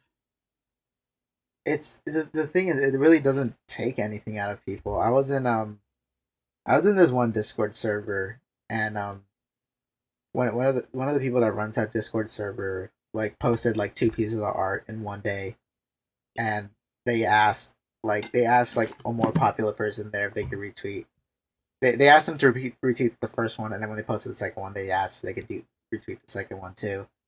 And this person was really like, he said like, he was like, "Oh, come on, dude, I already retweeted the first one," and it's like, does it break your fucking arm? Like, I was about to fight this guy too. I don't know. I was an observer about it, but like I was willing to like fight this guy on this. But it's like, why? He gave a retweet. The second retweet doesn't hurt. It doesn't hurt you. It doesn't break your fucking fingers. Well, so what? So the guy wasn't obligated to do the first one, and he's not obligated to do the second one either. But if they did the first one, and like the second one shouldn't have been that big of a fucking problem. Oh, come on! Like if it's your buddy, like if it's your friend, yeah. If you're buddies, like I don't see how this would be like. Okay, I mean, if this was a total stranger, if this is a total fucking stranger, I get it. If it's like a mutual you've never talked to before, and the first thing when you pop into their DMs is this, that I get that. Yeah. But if this is someone you talk to back and forth, you're super casual and friendly. You're like, why not? Like, it doesn't fucking. It doesn't. It doesn't fucking like end your life. I kind of understand wanting to keep your feed clean. Because if your feed is content, you want the content to be good, or you want it to be uncluttered. You want it to be focused. I understand. I would retweet stuff that a buddy made. I would definitely do that, but that doesn't mean I'm going to retweet everything that they make. I'm going to do it if I think it's something that they would appreciate it enough that it's like, okay, the cleanliness of my feed is not so precious that I won't do this for a guy. I get it if you're the kind, because there is some artists out there who just never retweet anyone else. They're just constantly reposting their own work.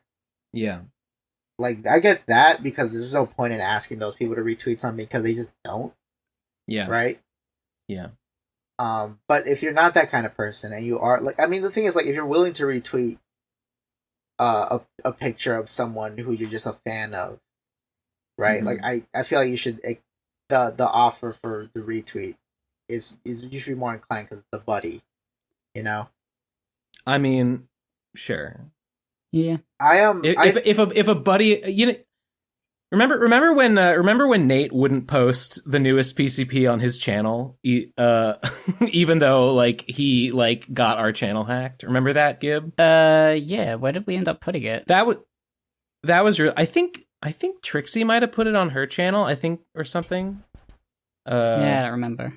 Yeah, I thought it was pretty stupid that Nate was like, no, I won't host an episode of the PCP on my channel because the cleanliness of my feed.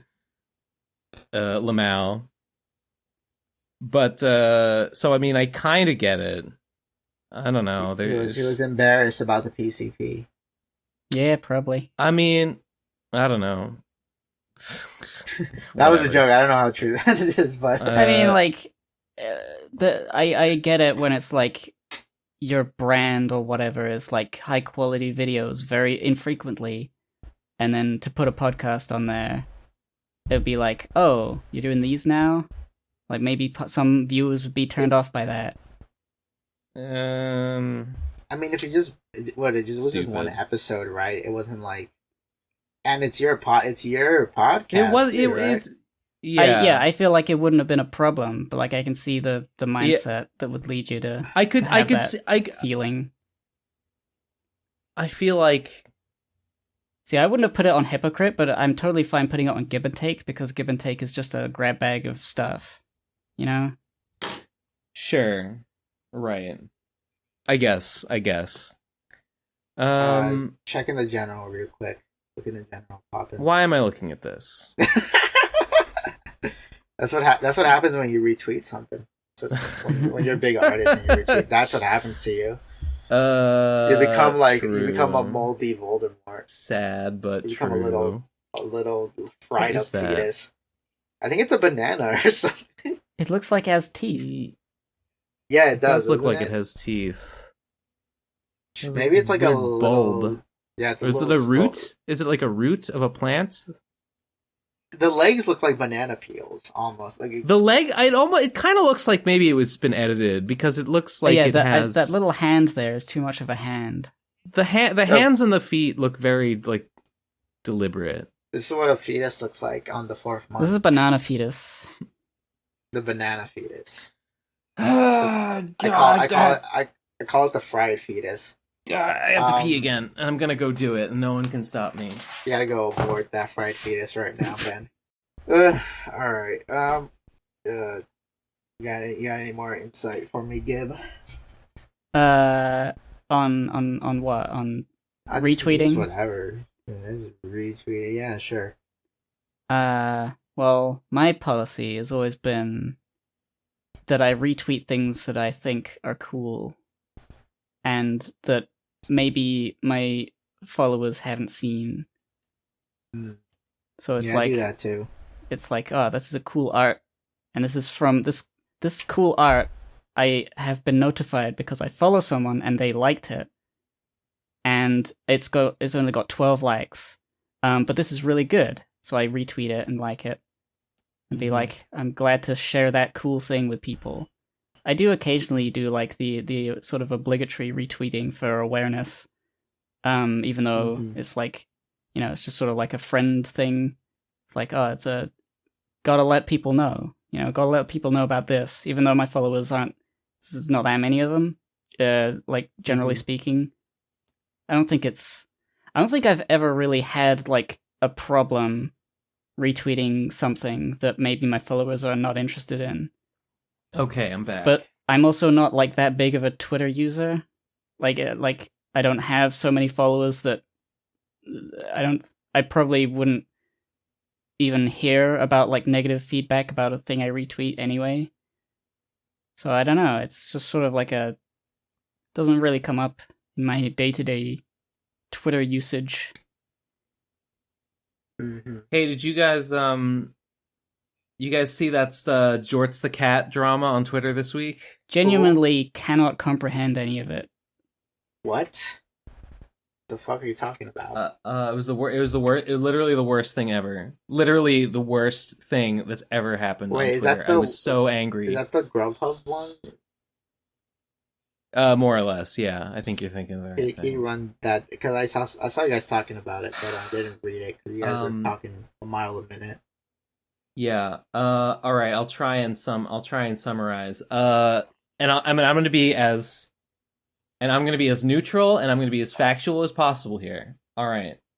So what happened was this lady, with a not huge account, but like a big-ish account, like 10K or something, made a tweet about how men can't shop, and every time she gets a male Instacart shopper, they fuck up the order. So one time she tracked down the man that was shopping for her and found him standing in the aisle of the supermarket looking at his phone. This was the tweet. Yes, I remember that. And this cat, this gimmick, he is apparently a pro-labor cat. This is like a cat account who retweets like union efforts, which is great, I guess. This Jorts the cat gimmick account said, idea, get your own groceries. Or idea, buy your own groceries. Now, what do you think happened after Jorts the cat said this? I know people got mad. Yeah? That's all I know. Do you know why? Because he's a cat. And cats can't be involved in human life. Because he's ableist. Yes, that's right. See, on the face of it, that always seemed a bit silly, because if she tracked him down, she clearly went to the store. That's and she's in front of the groceries, which she could then buy. Yes. So it's not like she was unable in that instance to get the groceries. She just liked the convenience, which is what the app is for. That's right. And then what happened? I mean that's it. The furor was, a lot of accounts tweeted that Jorts is ableist because he said get your own groceries. I thought there was more to it. And if you said that to a disabled person that can't get their own groceries, that would be really bad. But what if you said that to someone else and it was in a worse context? Ever think about that? I don't know. Listen, I'm minimizing it. I'm minimizing the irreversible psychic damage that has been done to me this week. I swear I will never be the same. This has broken me. This has tipped me over the edge. I am less of a person now than I was before. See, I didn't look into it, but like it seemed like a huge deal. I was sure there was more to it than the ableism bit. No.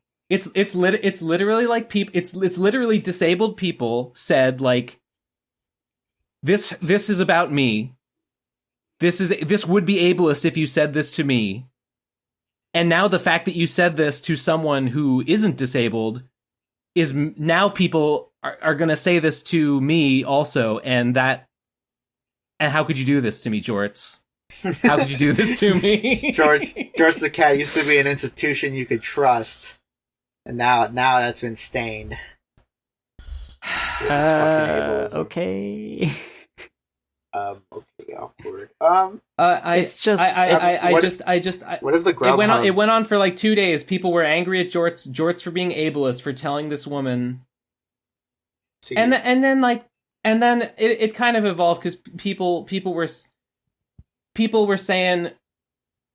were talking about how much they need Instacart, right? And it literally is like totally beside the point, because it doesn't matter how much you, a disabled person, need or rely on Instacart. Literally irrelevant to what happened. But people kept making these posts about how I'm disabled and I need Instacart. I'm disabled and I rely on Instacart. And if an Instacart gig worker got my order wrong, it would financially devastate me or whatever. And like, great. First of all, I use, as someone who has used Instacart, I know that you can just fucking report a like wrong order and they will just refund it. You can just fucking complain to them and they will give you your money back. It's totally deranged to be like, it would financially devastate me if my Instacart shopper got my order wrong. That would never happen. Wait, whose side are they on then? I thought they were mad at Jorts for saying get your own groceries, but they're also mad at the idea of a guy getting the groceries wrong. There's two sides. Well, yeah, because this woman is right to stalk and harass her gig worker, because if she'd been disabled and this guy had got her order wrong, that would be abuse. You see, that would be abuse of the disabled. It's the two sides. It's the people who like are mad at the Grubhub worker keeps fucking up the order, and then the people are kind of like, if they keep fucking up, why don't you just get the order? And then I'm super abled. That evolves into the, oh well, what if I'm disabled? And I'm like, what if the Grubhub worker is disabled? Like, what if the shopper's disabled? Bro, what if the shopper's disabled? What if I go into your house and fucking kill you? What if I slit your throat while you're asleep, motherfucker? What about that? People, you never considered that as an option? And people started posting their stuff, and there were a few very weird ones that were like, I have ADHD, and therefore I can't shop in person. Therefore I need a gig worker to do it for me. And also, I reserve the right to stalk them if they do it wrong. This woman was right. This woman was right to stalk her gig worker. He was abusing her. I know. What else did I'm glad. Like, I haven't really thought about it in the last couple of days, but like when it was going on, this was like, I'm glad I have some distance from it. Let's just say I'm glad I have some distance from it, because I could not deal with it. Yeah, it was so infuriating. Trying to think what else. What else do I have? But she do got a point though. Men suck at shopping though. She's right about that. Men do be failing at shopping. They do be failing at shopping, right? You know? That's what the whole, like, literally the whole point of the original post was like, men suck. Oh, the whole point of the original post was men suck, and then Jorts, damn it, Jorts, I thought I could trust you. I thought I believed in you, Jorts, and you let me down. He apologized. He made a full apology for his boneheaded post that hurt so many people. Fuck. And he said, like, oh yeah, me and this woman, we've reconciled, like, donate to her GoFundMe. Oh my god. Of course, she ended up being a TERF. Obviously, Nice. she ended up being a Hell TERF, but it yeah, doesn't yes, matter because the fake disabled bullies demanded blood, and even after the apology, people were still posting like, it's not enough, Jorts. It's not enough to set off the harm you've caused. Would you please work with the disabled community to continue to undo the irreparable harm that you've caused with your thoughtless comments. George has to go like to school talking about why being ableist is wrong. There is no appeasing some people. There's no appeasing some people, and you should never apologize. You should never ever apologize for anything. It's because it'll never be enough. That's what I've learned. You post Jorts will never. There's nothing Jorts could do That's- to wipe the stain of ableism off of him now. It's too late. That's so true, Ben. Just like I'll never apologize for being too nice and giving people all money that I can't promise them. I will never apologize ever.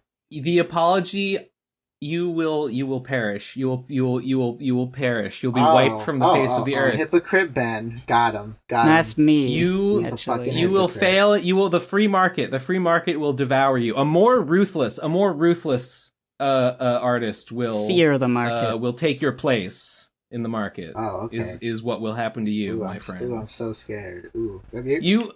Well, Guess what, Ben? I mean- guess what? I'm disabled, Mhm. so I'm gonna need you to like. No, I'm disabled. No, I'm disabled. Oh yeah, I throw myself down the stairs. It's sort of like Top that. it's sort of like you imagine somebody just posting a tweet saying, "I had a really good run today," and then somebody says, I can't run, so yeah." That's funny. This morning I saw people were reacting to, like, some lady posted about how much she liked sitting in her garden and how much she loved her husband. Oh, yeah, I People saw were that. like, not all of us can afford gardens. Or husbands. Yeah, it's Or just, husbands, yeah. It's just sort of like, okay, you're reading into Yeah. my non-tweet, like non-position, God, so many positions. I don't think anybody has anything against, like, anyone who is disabled and relies on, like, a gig speak app speak to, for like, do yourself. their grocery delivery. Yeah. Like, it's fine, and, like, literally nobody is mad about that. Mhm. But they this totally unrelated thing. A certain kind of person saw this as an attack on them Yeah, personally for some reason and made a big discourse about it that lasted like 3 days. And I hated it. I was so angry. It was like the worst. It was probably the worst Twitter discourse of 2022. If I had to put my, if I really had to gun to my head, this was the worst discourse of 2022. it's a funny thing to say because, like, Twitter discourse is so vapid and so, like, nothing that I completely forget every single one of them. I don't even know what happened this year on Twitter. I'll never forget. Where were you when Jorts said get your own groceries? But, like, can you even name a single other Twitter discourse that happened this year? They're so like you know, like in let the me moment, and the then thing you about them dissolve. is that they tend to repeat. They kind of tend to repeat and go in cycles. I started some discourse. In incel couple discourse, months ago. men aren't having enough sex. That one comes up every now and then. Nice. What else? I don't know. I don't know. Some Keffel's shit. Keffels. Me when I decided to go after Bendy and was labeled an ableist because it turns out Bendy was disabled. Me? No, me. Oh, Bendy. Yeah. Oh, that blue guy. Yeah, Yeah. blue guy. Blue guy. Was he disabled? No. Who? He was like in his 30s or something. Is that I guess- like the I guess being the- dirty is a disability. That's a disability. That's a disability. disability. is Yeah. Bendy the fucking indie horror game mascot? So there's Bendy and the Ink Machine. That's the video game. And then there's Bendy Fan 123 or something like that. He's like his Bendy Fan 1488 on Twitter. Bendy. Yeah. And he, I know the horror game you're thinking of, but that's a different. he was like a adult LARPy and as like a 13-year-old. Oh yeah, Bendy Fan 13. That was, and he was like. Oh LARPing wait, as I a remember the 13-year-old. blue. Yeah, the blue guy. Yeah. And like once it was revealed that he was like an adult and was posting such shit in the week that he was active. I made a tweet like shitting on people for drawing fan art of him because in my head I thought like, okay, well these things come in cycles, right? Like people love the guy and then everyone starts shitting on him. So I'm gonna jump ahead of the line on the whole shitting on him. But no, it turns out people still loved him, even though he was just I can't pretending remember. to be 13. I'll be honest, I never really saw that guy around. I saw like Yeah. Well, that's how that works always, right? Like, Like I never saw any of the Jorts the Cat shit. Wait, so you just decided to like get out ahead of like you were like, Yeah. this is a popular guy. I'm sure he will eventually be exposed No, as like a no, he was groomer or already something. exposed. So I'm going to be the first hater. I'm going to be the primordial hater of this guy. So when eventually the community turns on him, I'll be the guy that everyone looks to and be like, "This guy knew it. This guy called it." No, he was already exposed by the time I made the tweet, but I guess the news did not reach around that fast. What was the expose? What was? He was like Just that he was older. He was large. His whole plan was that he made this account where he was like pretending to be 13, and he would like draw his shitty like bendy OCs, and he would like go around and like pretend to be a cringy 13-year-old. And then he would do the thing where it's like, oh, can you draw my character? And someone actually did it, and it blew up, and he became super popular really quick, right? Because everyone was under the idea that he was just some 13-year-old, like just trying to make it on Twitter, right? And just trying to make it. But then people were like, just trying to make it. He's only been around for now like that guy's GMI. Yeah, you should learn a thing or two from that guy. Yeah, I should pretend to be 13 and then be like, hey guys, I started a clown porn Kickstarter. Whatever. You're a minor. You can't be doing that. What happens if a minor like draws porn? They immediately teleport to jail. If a minor wants to draw porn, go ahead, just don't post it online. You shouldn't post any of your porn. Is it like illegal for a minor to like draw porn and post it? No, it's not illegal. No, there's no law. It's just sort of like it's just shouldn't like, be encouraged, I guess, because yeah. there'll be. It's weird because they don't really know what they're doing. Sure. It is very weird, but I feel like there's so many people out there who encourage it. Yeah, I see. I've never seen like a minor posting porn. I've definitely seen minors posting some kind of ecchi stuff, though. Yeah. There's like an and art style. And I don't like. There's an art style to the minors who draw porn. That crab girl. There's someone with an OC that looks exactly like the villain in that Mimiori's comic. Yeah. You know the OC that I'm talking about, the girl with the crab hair. There's like another guy there's another guy who has a crab girl OC, but he doesn't draw. Yeah. He's not a minor and he doesn't draw porn, as far as I know.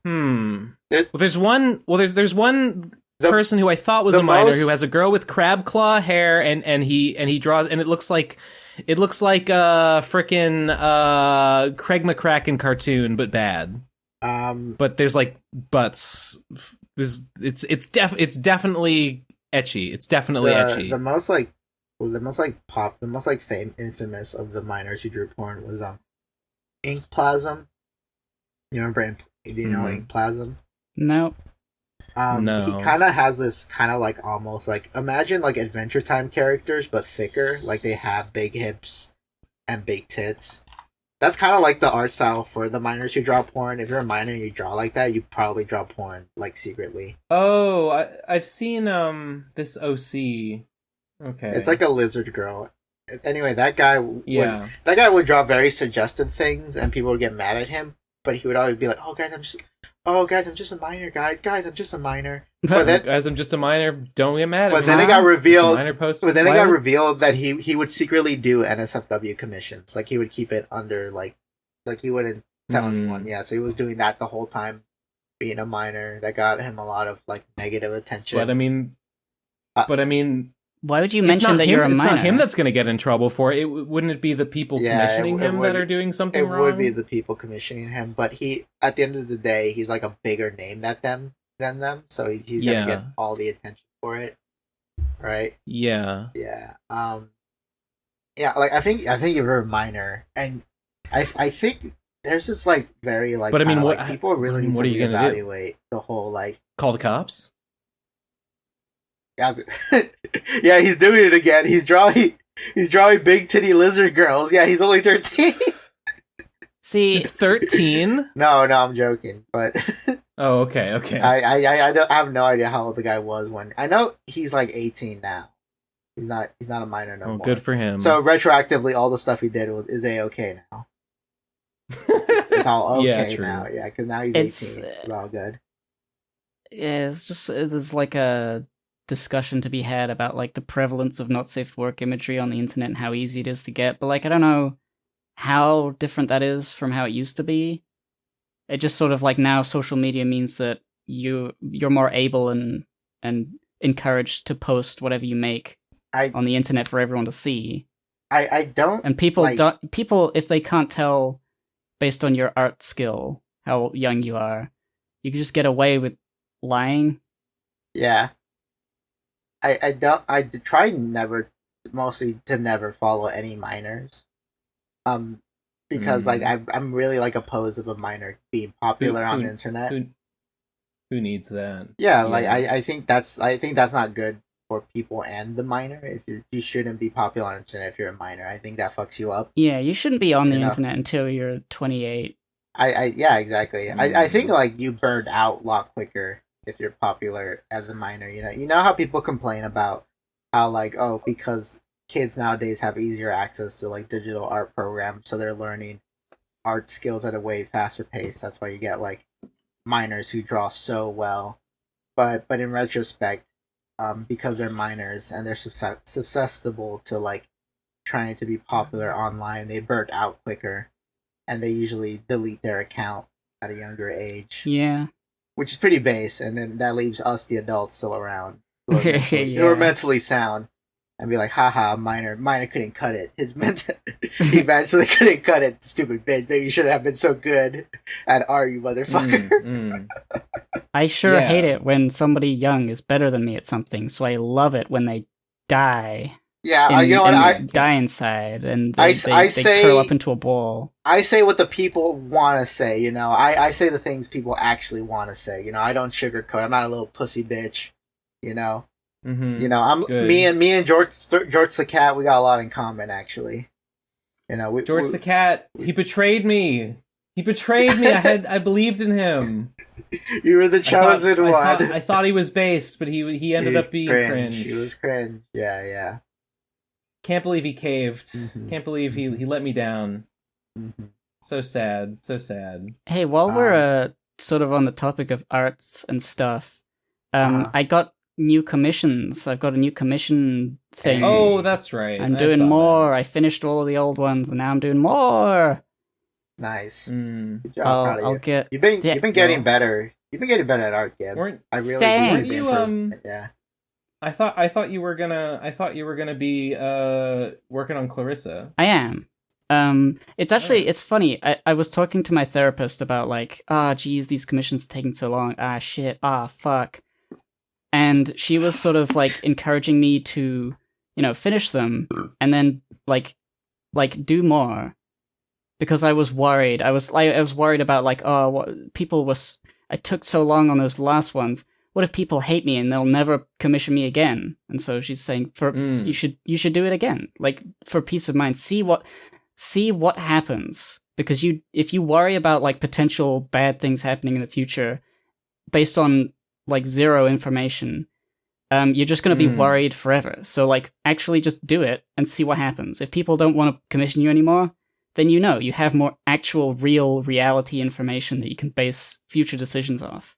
So that's why I'm doing it. It's like it's a I don't know, testing the waters, because I do worry about things without like I think of the worst possible outcome, and I worry about that when I don't actually know what's likely to happen because I haven't tried anything. So that's why I'm doing it, and I think it's going to go well. I've already started one, and it's looking great. I've been more productive recently, which is good. Also on Clarissa as well. Very nice. Very nice. It's pretty Very good. nice. I still need to get you the script for the guest comic for My Alien Girlfriend. Yeah. Mm-hmm. Also, that is happening. That's happening too. Gib is going to do a guest comic for My Alien Girlfriend. By the time this video comes out, I'm working on a little Halloween special for My Alien Girlfriend. It was going to be called Bongo and Luna. Nope. It's going to be called My Demon Girlfriend Doesn't Know I'm a Demon. Cool.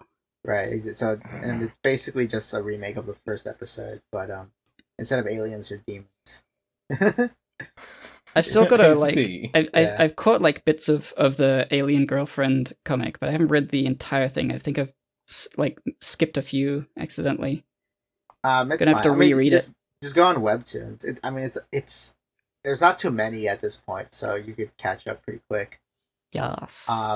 And like at least 1/3 of it is like guest comics, because like I've been focusing on a bunch of other things, I do have other things I'm working on.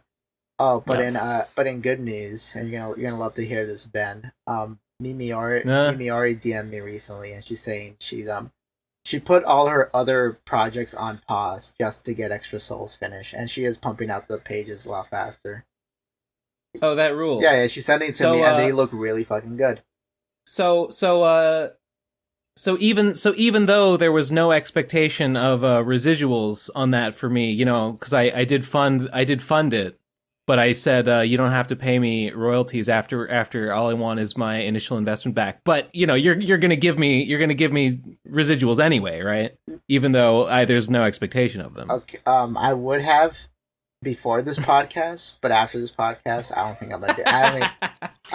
Not because like I wouldn't do that for anybody else, but because you're mean. Specifically You're mean. mean. Yeah. You're mean. Yeah. I don't like you. Yeah. You're meanie. You're Good. a big meanie head, and I'm gonna starve you by not giving you money. I'm gonna let you wither. Yeah. Hey, Cheesy, could I get residuals in the What? form of shoutouts and retweets for my guest comic? So like every 10 sure. Actually, minutes, you retweet you one know of what? my posts. You know what? You know what? Yes, and also open wide. I'm gonna dump this barrel of free estrogen down your mouth. Just for you. Wow. Yeah, Ben doesn't get any though. None for Ben. Hell yeah. No, what the fuck? Ben just gonna get You more missed out, testosterone. Ben. This is. I hope you like balding, Ben. Motherfucker. Mm. Hope you like not having Dude, that's hair. a real Two- e-tank. Yeah. I'm 2 months Pregnant. into my not finasteride. What's the other? If I just- Into my minoxidil application. So another month or two, and we'll see if anything happens there, and then we'll have the last laugh. Maybe. What would you do, Ben, if only one hair grew a lot and it was like a one really long curl at the top? He would kill himself. I don't know. Cut it. What the fuck? He would make a rope out of it to hang himself. Yeah. What if you had exactly enough of the hair to make the Homer Simpson? I thought you were gonna hairstyle? say, what if like there was one hair, but it was like really thick, like it was like a whole like inch in diameter. Yeah, like a twisted round, like a rope. That's horrible. That's too scary to even think about. What Shit. I You feel ever like I was heard- gonna say something else about Extra Souls. The only residuals I need are that executive producer credit. Just Okay. All right. just It'll be print on the print cover. that print it with executive producer Ben Saint, and I'll be more than happy. It'll be on the cover, and it'll be bigger than the title. Yeah, actually, instead of like a traditional cover, just put in Times New Roman, right, or in typewriter font, in Arial, not Arial. Just have it look like a screenplay. It'll just say Extra Souls, executive producer Ben Saint, and that's all. And then you can have the cover page on the inside. The title's gonna be Ben Saint presents a Ben Saint production. A Ben Saint Ben production. Saint's Extra Souls. That's what's gonna That's be the right. title. I yeah. just realized I don't know what Extra Souls is. What is this? Oh, what? Maybe You I know what that is. is it? Um, Do you I'll- want to I'll- explain it? I'll tell you. Okay, so Extra Souls is it's a comic. It's that I wrote based on a short film that I was working on years ago, and I had to cancel. And I rewrote it as a comic, and I've been talking to several different artists about drawing it. And twice it fell through. Like 2 artists couldn't like finish it. They couldn't like they like lost interest very quickly. And then I finally got Mimiori to do it, and the plan was that like we would like do the whole pre-order things on the comic, and she would get like 800. The first 800 would be hers by default. Then I told Ben about it, and Ben just offered to give her Because the 800. Mimiori said that like she wanted to do it, yeah, but she like couldn't justify like taking the time to do it on like the promise of future payment. well she was gonna do it. She was gonna do it already before you came along. It's just that Yeah, now but the it was money like down secured. it was like down the priorities list. So like who Yeah, knows yeah. when it would have ever actually gotten done. Right. Yes, that's true. So Ben came along. Executive producer Ben Desate That's right. came along and just gave her the 800, and she's been. I just said I'll just pay it now. I'll just pay it now, so you can start doing it now, and then you can, when you sell the book later, you can pay me back. Cool. And, anyway, I didn't hear about it for a long time, but I guess you asked her recently, and she said she is back at it, so that's cool. Yeah, it was like, yeah, because she kind of, her life has kind of changed since the last we started, right? I think she moved to a whole new state and started a new job. But she's taking priority in the book now. That's what she's told me. Speaking of comics, I'm still waiting for. I think Simsy has probably dropped that one page that he sketched. I don't think he's gonna finish it at this point. No. You should have given him the clown milk deal. Royalties forever. Bad. No. Kaiju asked me like a week or two ago.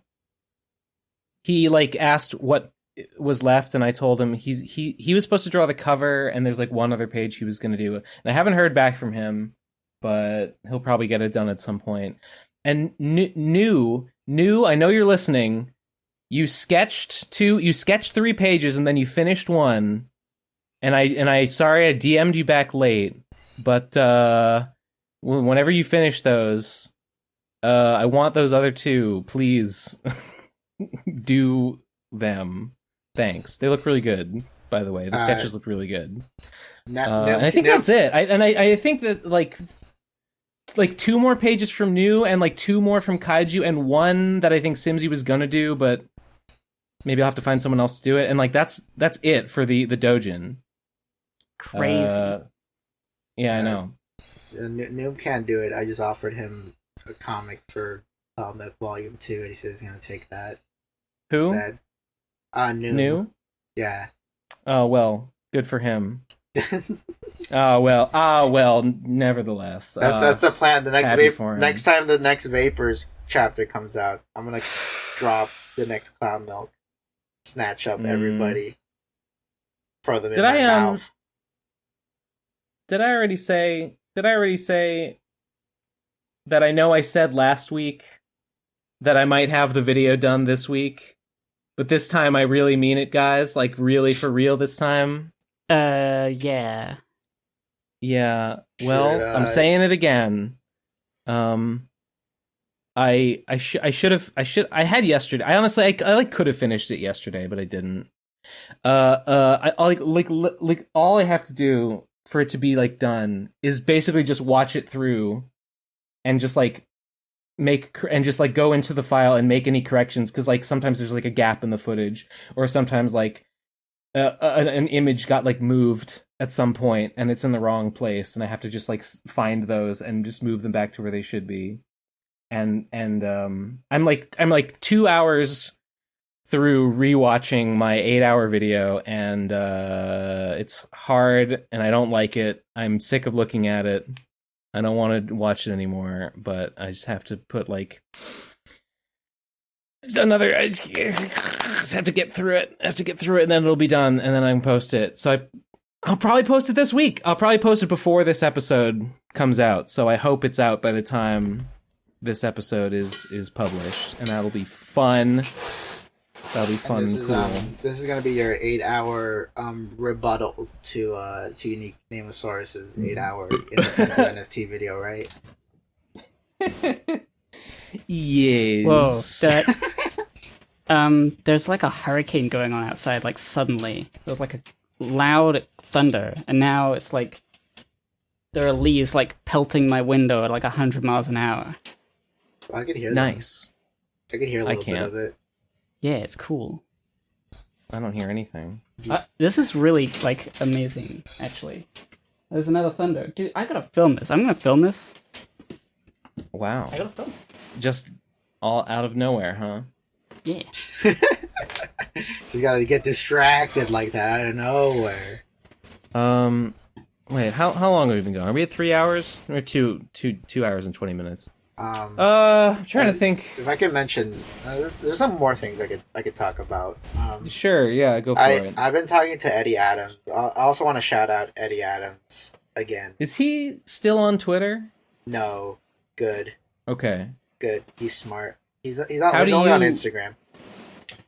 Oh, okay. So I DM him for Instagram. Shout out to like Eddie Adams. I gotta tell you, there was like a handful of people out there who are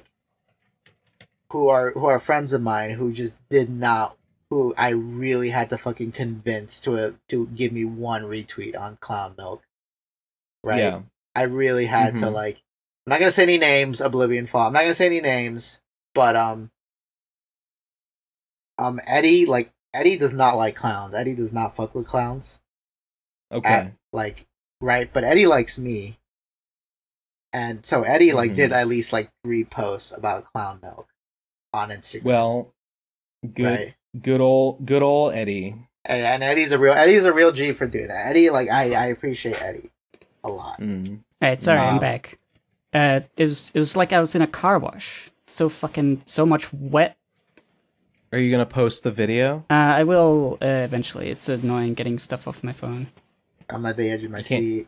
You can't just put it in Discord? I probably can. Hang on. Put it in Discord. Post it in the general. Sometimes the videos are too big to post in Discord. Who knows? Sometimes. Let me try. Speaking of videos being too big, I test rendered a 720p resolution unfinished version of the video. It took 30 hours to render. I uploaded it. It's on my channel unlisted just to see if it would catch any copyright claims. It did not. So that's good. So it's gonna, oh my god, but I have to render it in it's filmed in 2K. You know, like a 20 what's the resolution? 2,000 kilograms. It's 2560 by 1440, so not 4K, but it's higher than HD. So that's gonna take 60 fucking out. So actually, you know what? I said the video would be out this week. No, it won't. It'll be done this week, but then it'll take an entire other week just to render the fucking video. So, nice. Sorry about that. You should make a live feed of it rendering so people could watch that. Yeah. I wonder if anyone's ever thought of that. Just a live feed of a video rendering. Just watch the bar. I feel like it would slow down the render though, having to process and then send out the footage of it. So if you hate the person, you will watch the stream to slow down their rendering. Ugh. Yeah. So the reason why I mentioned Eddie Adams earlier is because I've been talking to him about because Eddie Adams mostly publishes stuff through a publication called Silver Sprocket. And they're pretty they're like, what I like is that they're big enough that they could get their books across the country in different bookstores, but also that they're small enough that they still look at smaller indie people. Right? Yeah. So I was talking to him about potentially getting Extra Souls published through Silver Sprocket, and he laid it down to me, and it sounds very fucking doable. It sounds really fucking incredibly doable. And I mean, to just kind of give you an idea of what kind of stuff they do. Silver Sprocket is the publisher that published the complete collection of Mr. Boob. So that's the kind of caliber we're trying to get to, you know. And I feel like it's possible. I feel like we could Does Remy Boydell publish through them too? I don't think so. I think Remy goes through Image Comics. Oh, okay. Yeah, or the Pervert was published through Image Comics. I remember that. Okay. There's a handful. They have a whole on their website. They have the whole list of people they've worked with. You know. I see. Yeah, I mean, I've heard of them. I think I mean, they did Pink Mr. Boop is a good. Yeah. Right. We're gonna outshine Mr. Boop. We're gonna blow his ass out of the water. We're gonna blow him. I think this will work. Oh my god, new video by Give and Take. New video on Google Photos. Oh, I'm watching it. Oh, it's a video. Oh, hell yeah. Oh, hell yeah, there it goes. Woo! Getting a big old thunder lightning flying through the window. Yes, there it is. The Flash. Oh my god. Flash, he's in this video. Wow, that is some wet That's some big wet. air. That's some... Damn. I'm feeling damp just looking at it. It's yeah,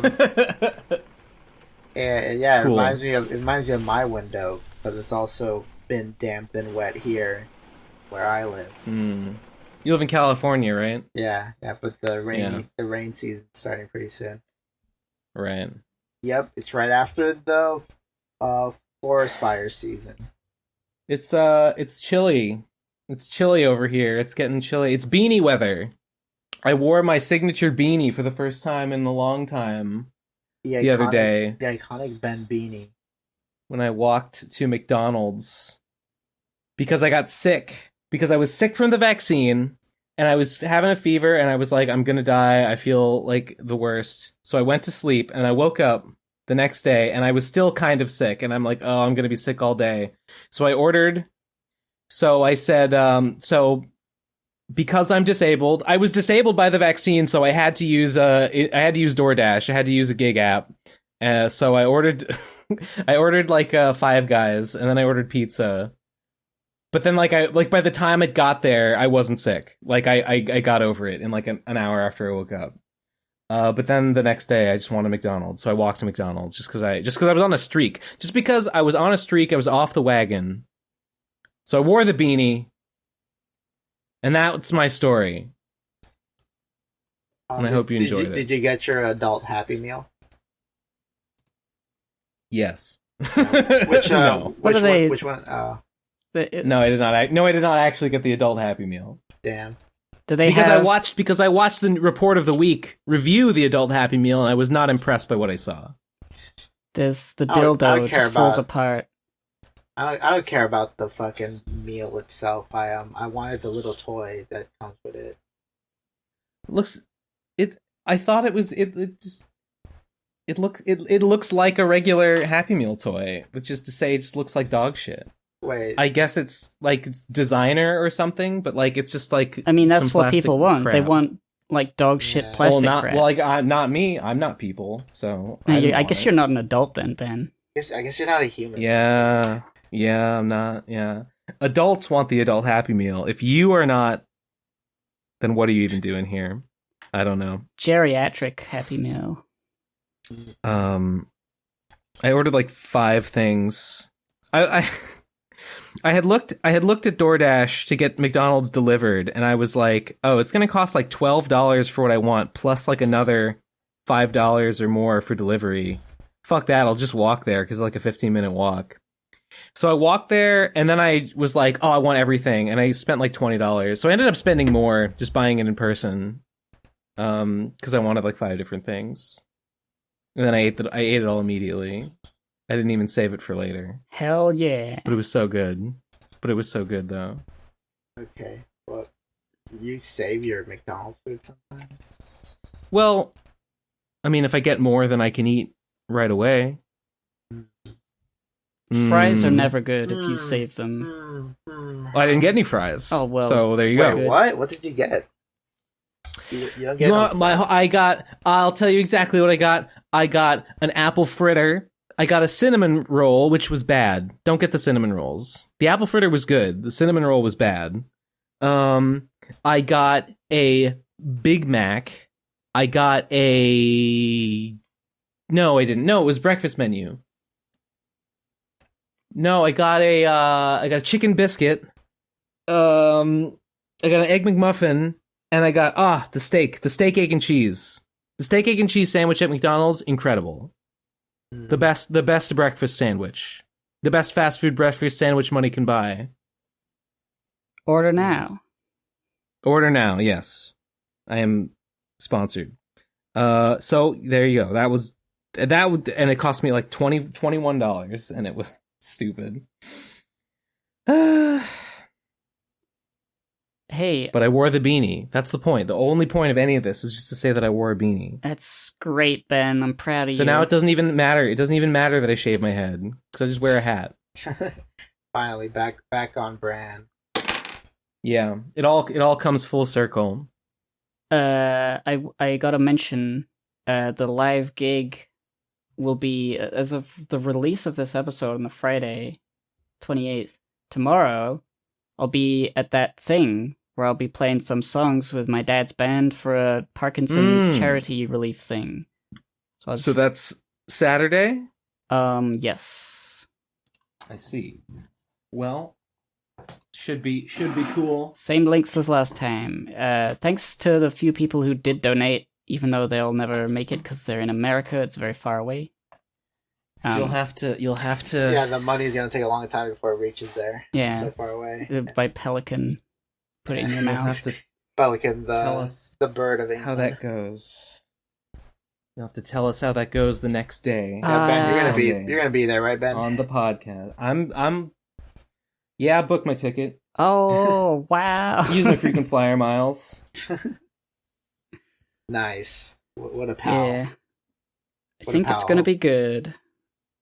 I'm gonna That's play good. some songs and it's gonna be not terrible. The only thing I'm worrying about What more is could you ask for? what outfit I wear. Because obviously I'm the Hmm. dad's band, dad's just gonna wear dad's clothes. There's gonna be like Mhm. dad rock dad stuff, but I'm not a rock dad. I'm not that. You're a rock Chad. I'm a rock chick. But I don't know. I don't really have I'm like a a rock stage brick. out. Brown brick. I don't really have like a stage outfit. I just want to have clothing. I want to look cool, but I don't want to look like I'm trying too hard. You know. I went to that vintage clothing store near me, and I foolishly spent $60 on a like dark gray, like lab coat. I don't know. It's like kind of a weird item of clothing. I guess it was kind of neat looking. It fit pretty well. I don't know when I'll ever wear it. It's not like lab coat fabric. It's like a nice-ish fabric, but it's a lab coat, and I guess maybe I could wear it as part of some sort of Halloween getup. I don't know. Just wanted to Be buy Rick something, from Rick honestly. and Morty. It's not the right color. I don't know. I just went in there and I was like, I found something, and I think I would have bought it no matter how much it cost because I just wanted to buy something. Wait, you said you had a lab coat, right? That is the item I described. Yes. Okay, well, obviously, there's only one character you should, there's one, character that Ben Saint should obviously be. And this is a throwback. I'm waiting Tell for me the if you remember. punchline. Tell me if you remember this character. Yes. Dr. Well, as I have explained now multiple times, it is a dark gray lab coat. It is not white. Well, I don't care. Just Just be Dr. whitewash it. Insano. Just Okay, don't- fine. I Look, will. even if you were to do an accurate Dr. Insano outfit, people would still not know who the fuck you are, so it doesn't matter. It could be wrong. It's okay. Yeah. Spoonie's got pretty nice teeth.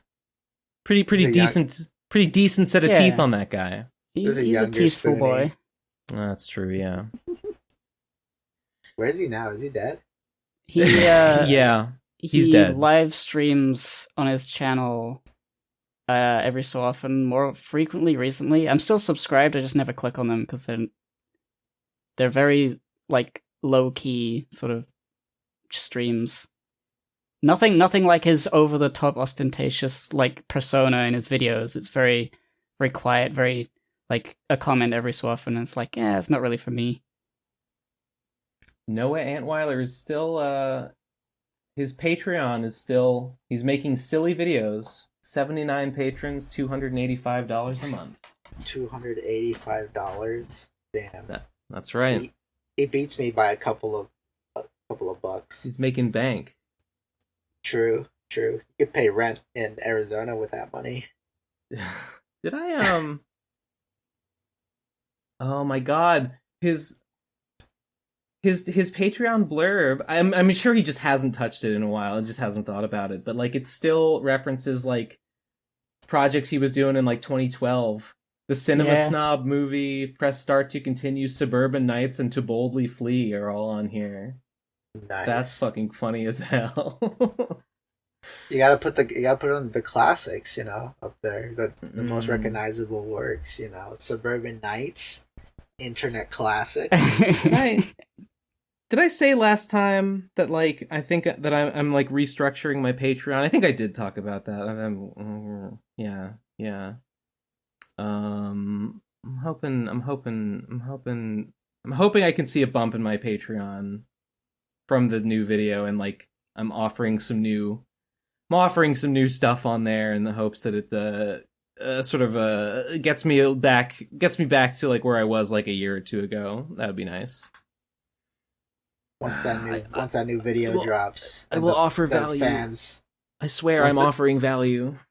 Once a new video drops and you ask for Merriweather for that retweet. I'm not gonna ask Merriweather for the retweet.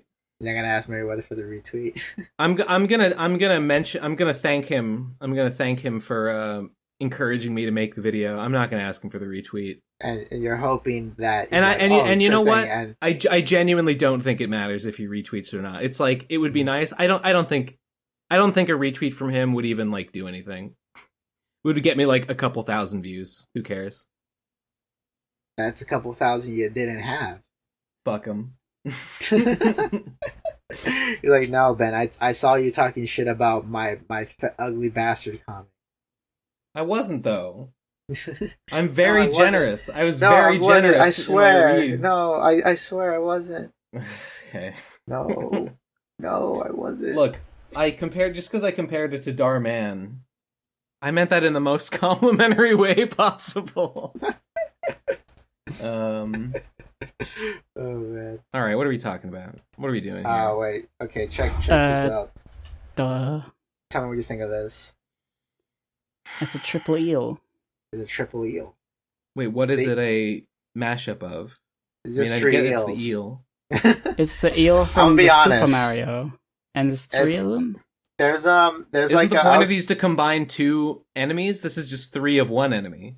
Kinda. It's the name is mostly just catchy. There's in Super Mario Bros. 2, there's like a three-headed snake. So I'm like, I should make like a three-headed something else. Oh, yeah, I remember that. I remember that snake. Mm-hmm. Of course, this is a mashup of the snake.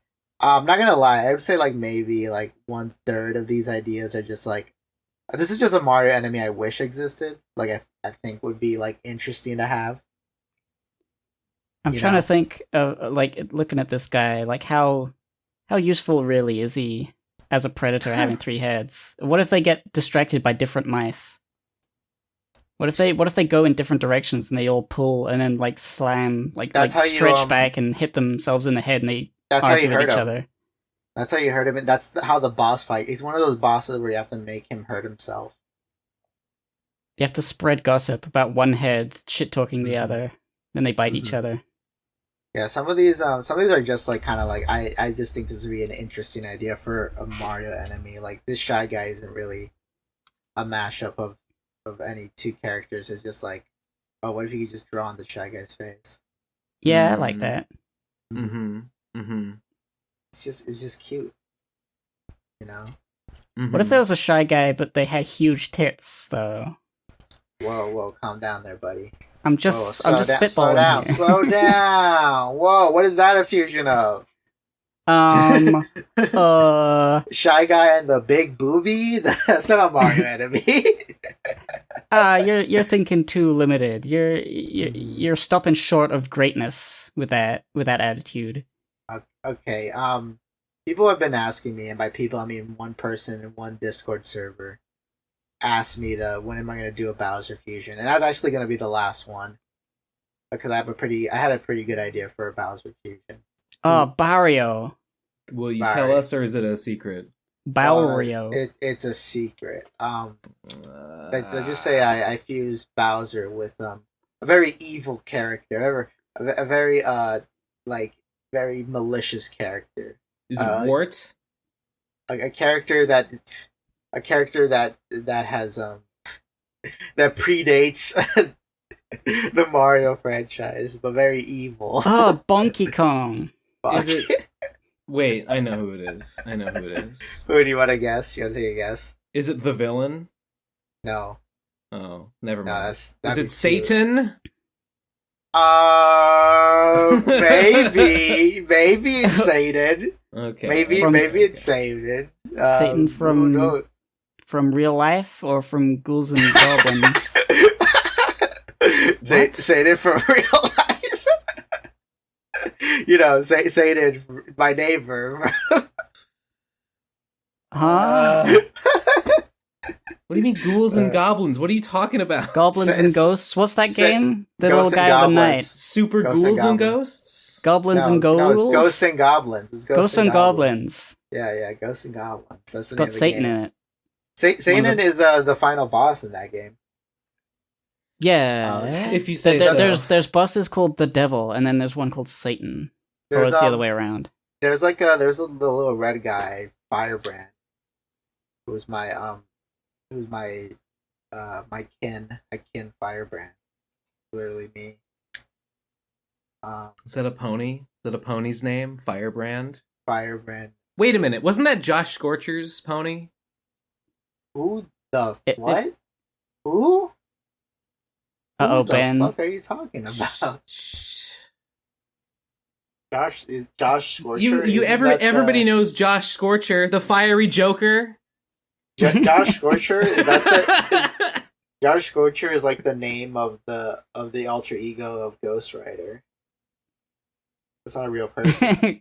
Ghost Rider, also known as Josh Scorcher, the fiery They call Joker. me John Scorcher. The pony reviewer who was in the military, technically.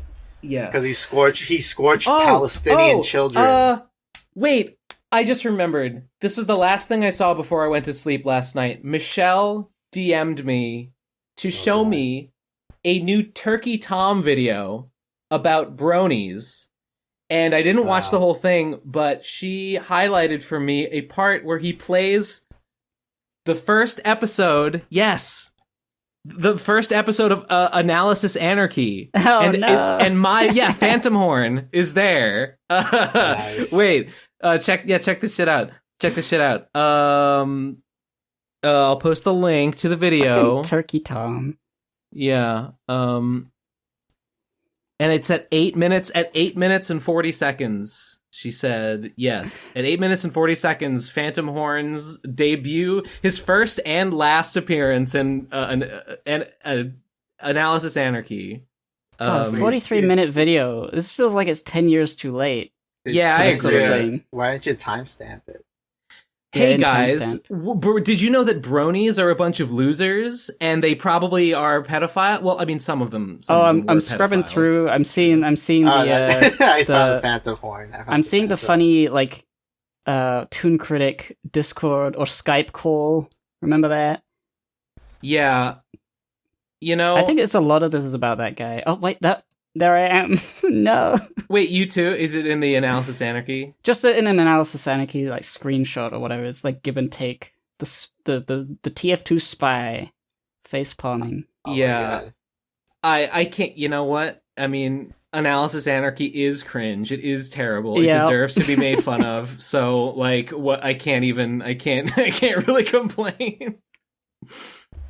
Oh, there's Digi Oh, where? Nice. Oh, God. near the beginning, like 5 minutes in. Does he say anything? I'm not specific watching the about video. I'm just Digi looking Bro? at the scrubbing through the thing, seeing the little thumbnail that comes up. I don't think I would like this video. I think Turkey Tom seems like kind of a bitch. I don't. Yeah. I don't fuck with Turkey Tom. Yeah. So Yeah. It's gonna be Yeah. a lot of like tired things. yeah. I think I've seen some Turkey Tom bits. Some of the recent ones have been like way better about I like don't believe topics. I don't believe it. But like his a bunch of like I keep hearing him say like these bunch of little very stupid things all the time. He believes in the whole like Twitter being the public square, so you shouldn't ban anyone off of it, which is the most dumbass take I ever heard. It's funny how that's his take, and he's a big Destiny fan, and that Destiny is like hates when people say that Twitter's the public square and people shouldn't get banned off of there. Turkey Tom's a Destiny fan. Oh Okay. yeah, Destiny has been very popular with like reactionary types recently. Yeah, makes sense. Man, what's the point? I mean, I'm looking at this. Okay, the scandals of Andrew Tate, Roblox degenerates, Tariq Nasheed. Who gives a shit, man? I don't care. I don't like what I'm seeing. The disappearance of animated James. He makes so many of these. They must be terrible. Because he makes so many, they must be awful. I mean, it's one of those things where it's he pumps out like an hour-long video a week. They can't possibly be good.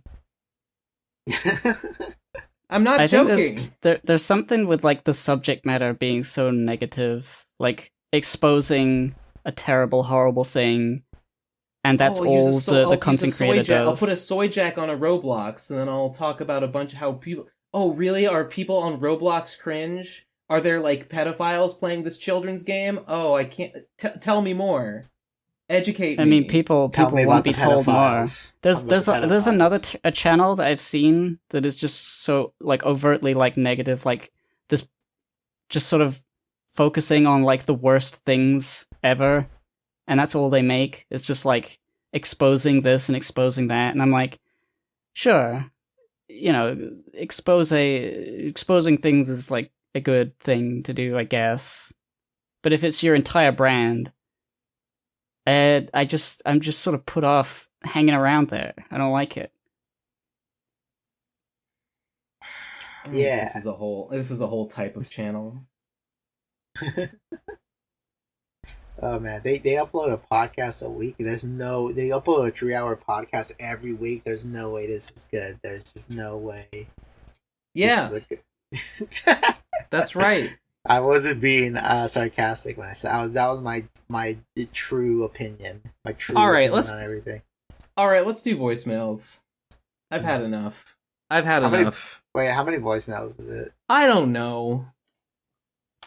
Let's go to speakpipe.com/PCP voicemail and check out what we're looking at here. Okay, well, in that case, I can't stay for voicemail. I gotta go.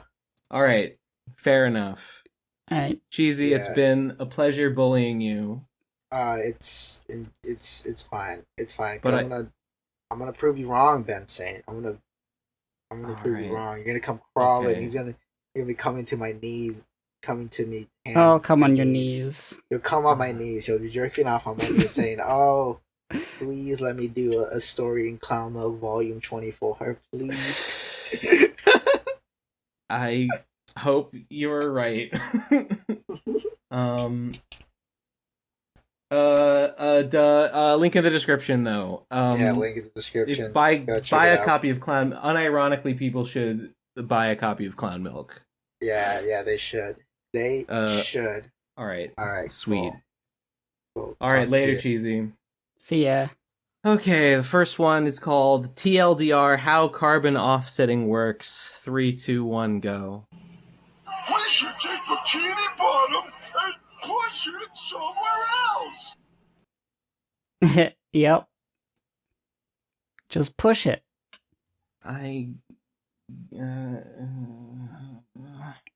Next one is called Whinging About AI.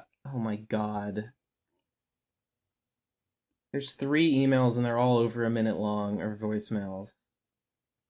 Alright. Whinging About AI Art Part 1. 3, 2, 1, go. Well, it's already Monday, so I'm definitely missing the next episode recording, which has already happened by now.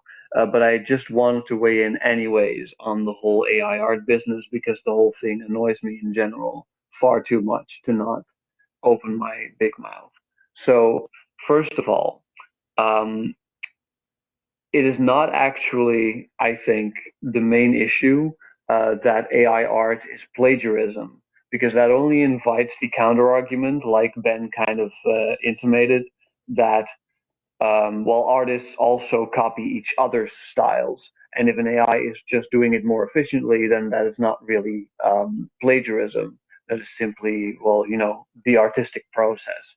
As much as you can argue about whether or not that's true, like psychologically, the real point is that it is wage theft and labor exploitation. Like a capitalist factory owner who uses his laborers' labor and the value that it generates in order to buy machines that put them out of work. The same shit happens to artists whose art is literally used to put them out of work. Well, yeah. Okay. Should we listen to part 2? Yeah. Okay. I just think that, like, I agree with this guy. Like, it is wage theft. I guess that's what I meant, really, What when is I he- meant plagiarism. Like the problem with the plagiarism is that the artist will get less work because a machine The problem trained is not to do their art can maybe make them lose work, and they didn't get the permission to take that art and put it in the machine. Yeah, it's the problem is not simply that it can. Well, I'm not sure if this is even true, but even if it were true that like the AI could just produce a better product than a human for less money, like that in and of itself would not be the problem. The problem would be that it's doing it. Yeah, that it's doing it in a way that is. It's basically stealing value from human artists that created the work in the first place. Okay, anyway, part 2, 3, 2, 1, go. And then secondly, as much as I agree with Ben about the idea that if something simply becomes easier for people to do, be it creative or otherwise productive, that's a good thing in principle. As much as I agree with that, I do not think that AI, quote unquote, art is the actual answer to that or is actually a good development because of that. Reason being that AI art eliminates like the most vital aspect of the artistic process and of what makes art valuable in my eyes, which is not in fact that it takes struggle or strife or pain and time to create it, but rather that it is created through an intentional process, through both mental and physical faculties that, actually gives rise to a person's lived experience in a very tangible and physical way that you can trace back to how they did it and appreciate that. That's just impossible with AI art. It makes art into just product and it's shit. It's garbage and I hate it. Sorry. I agree again. See, Um, I remember the problem you had with like the Sean tweet, that it was like Yeah. in your eyes, glorifying hard labor for its own sake. Yeah. And yeah, I think I basically saying the thing I said before, that like the artistic process is valuable in and of itself. The end product is like one thing, but like making it is valuable for the person doing it and in context of viewing it. No. Wrong. I don't agree. At the end of the day, product is all that's left. All that occurs as a result of the artistic process is a product, and anything else that you think about it when you look at it is just fan fiction. Yeah, but yeah. like if it is fan fiction in the sense that like once the art is made, you as the audience sort of create meaning from it, however you interpret it. Yeah. And I think knowing that an art was made by a real person with purpose changes the context of how you interpret it. So it's valuable in that way. It's at the very least, variety. Because if everything is made by computer, you're like, like you. I think you would really just stop feeling anything, because you can't relate to any person or any experience. You just know that a computer squished it together, and maybe you like the look of it. I think I see what you're saying, but I don't know. Imagine if you had like two identical paintings and one had been done by an AI and one had been done by a human. Why would the one done by the human be better? Just because you know that a human did it? I don't even think it's about better. I think it's just about variety. I think I would rather live in a world where I can get lots of different things from art rather than what AI essentially does, which is like builds very like samey things or like weirdo things. I like AI art that's like insane that nobody would ever make because the computer doesn't know what is like expected of it. I saw a tweet this week that was like, "Oh, AI art doesn't understand ramen." Did you happen to see this tweet? Nah. Well, it was 4 AI images, and they were things like it was an anime girl eating ramen, and in one, like, she was like eating it with her hands, like she was grabbing noodles out of the bowl with her hands, and in other ones, like, her fingers like became the chopsticks that she was eating the noodles with, and in other ones, like, there were too many chopsticks, like there were like 4, there was like a whole like cluster of chopsticks in the hand that sort of became the noodles, and then the 4th one was a girl's like head in the noodle bowl, and like her hair was the noodles. And that was awesome. It looked so cool. Yeah. Like, it was great. I don't ascribe like AI art equals bad stuff. It's merely that I want like real art to continue to exist, and in some ways this could push artists away from, you know, being able to live off their work, and so less of it might exist.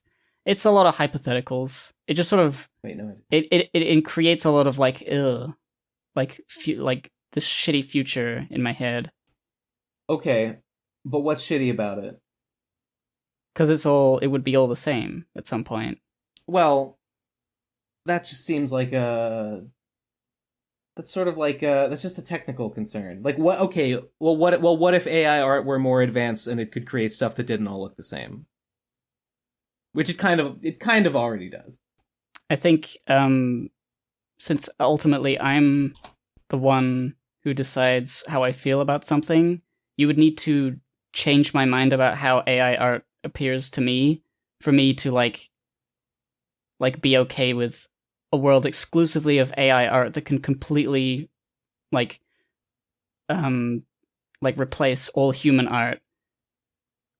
Okay, but who is saying that AI art should completely replace human art? No one. But like that's the sort of thing that makes me dislike AI art on an emotional, visceral level. I see things that are cool, and then I see things that are like, this is not weird and wacky and AI aesthetic. It's sort of like, this looks like some human drew it, like a really good human artist, even though the hand's a bit fucked up. But it's like, I've seen paintings and drawings by people that look like this because they purposely made a thing. And now the AI art is so good at recreating human art that it doesn't have its own like flavor anymore. It's just sort of like doing human art instead of humans doing it. And so I extrapolate that idea further, and it's like, well, what if all humans are pushed out of art somehow? I don't like that. It just sort of... They won't be. I mean... Well, they won't be. Well, why are you so sure they won't be? Why would they be? I don't get it. I forget the point that we're arguing. AI can... I mean, look at what it's doing. Like, it can't. But you were the one who said like hypothetically. You're using two separate arguments that are like completely at cross purposes with each other. On the one hand, you're saying that AI art can't be like human art because it lacks ideas and it's not original. But on the other hand, you're saying, but it would be bad. It's bad. AI bad because what if it replaces all human art? But like, if one is true, then the other can't be true. I don't get it. I don't know what you mean. If AI art does not replicate the kinds of creativity that human art is capable of, then it's like it will then it will never replace human artists. Yeah, but like I'm also saying that the knowing that something is made by a computer changes how I feel about it. So, I mean, I like get that. hypothetically, if all AI art does replace human art, like in terms of quality or whatever you want to metric, knowing that it's made by a computer, I will feel bad. It's just an emotional response. When I hear that, I think, oh, so you would be okay with living in a future where all art was generated by computers, but they just didn't tell you that that was true. I guess hypothetically that could already be the case. So yeah, Right. if I didn't know, it's like, oh, we're living in a simulation, but there's no proof. You'll never find proof. It's like, well, I guess I wouldn't feel any different because it could already be the case. Okay. I mean, yeah. Okay. All right. That's fair. I just don't see it. I just don't see. My general point. I don't really see it replacing traditional art. Ever. Sure. Yeah. Yeah. I don't. I would want to live in a world where. There's multiple like conclusion like main points, and I'm not really like making any one at this like there's the capitalism problem, people losing work. That upsets me just generally. I don't like the fact that some artists could have their work stolen, like their labor taken without their consent, put into a machine, and then the machine makes art that looks like their stuff that the machine operator or whatever can profit from, or just like lower the amount of profit that the artist can make off of that same style. That's one thing. The other thing about like all AI art replacing human art is more of like an existential sort of emotional response, which is not really related. And then the other thing is that I prefer AI art that looks like a weird dream nightmare, and I don't like AI art when it's just normal. I prefer it when it's fucked up, because that's funny and cool. Yeah. This girl's head in the ramen bowl. You know, I mean, I think a human could have drawn something like this. Yeah, you would just never think to. I mean, they could, but you know, in this case, an AI came up with it, and like, you know, good for them, good for the AI, I guess. I like it. The labor argument. I mean, yeah, it's bad when people lose work, but to me, the like, oh, AI will cost artists their jobs argument is an argument against capitalism more than it's an argument against AI, in my opinion. Sure. There's some people who wouldn't understand that, but I definitely understand it's an anti-capitalism position. As for it replacing, like, as for AI art like becoming the norm, I just don't. I mean, I think it might in certain applications where we like wouldn't notice the difference, and if we don't notice the difference, then like, I guess who cares? I mean, the line has been blurred in certain fields already, like textures in like video game development. Yeah, there used to be like photographs that you would edit. Now, like, you can kind of just AI generate based on like a bunch of inputs, Google images, and then you can come up with things like that, like simple things that you're not supposed to look right at, but they're ways of like skipping ahead in the process of building something different. Or like you know, you need a pose for a thing, and you get some inspiration. You want to get some inspiration, and you want the AI to generate some like prototypes of a general like description instead of drawing them all yourself. So the line has been blurred already. I don't know. Yeah. Okay, I think there's a third part. So let's just listen to the third part. 3, 2, 1, go.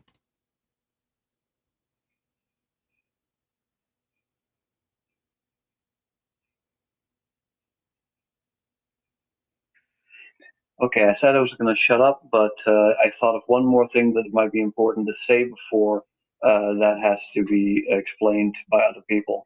So, yes, of course, you can use AI, quote unquote, artists in a like not morally wrongful way.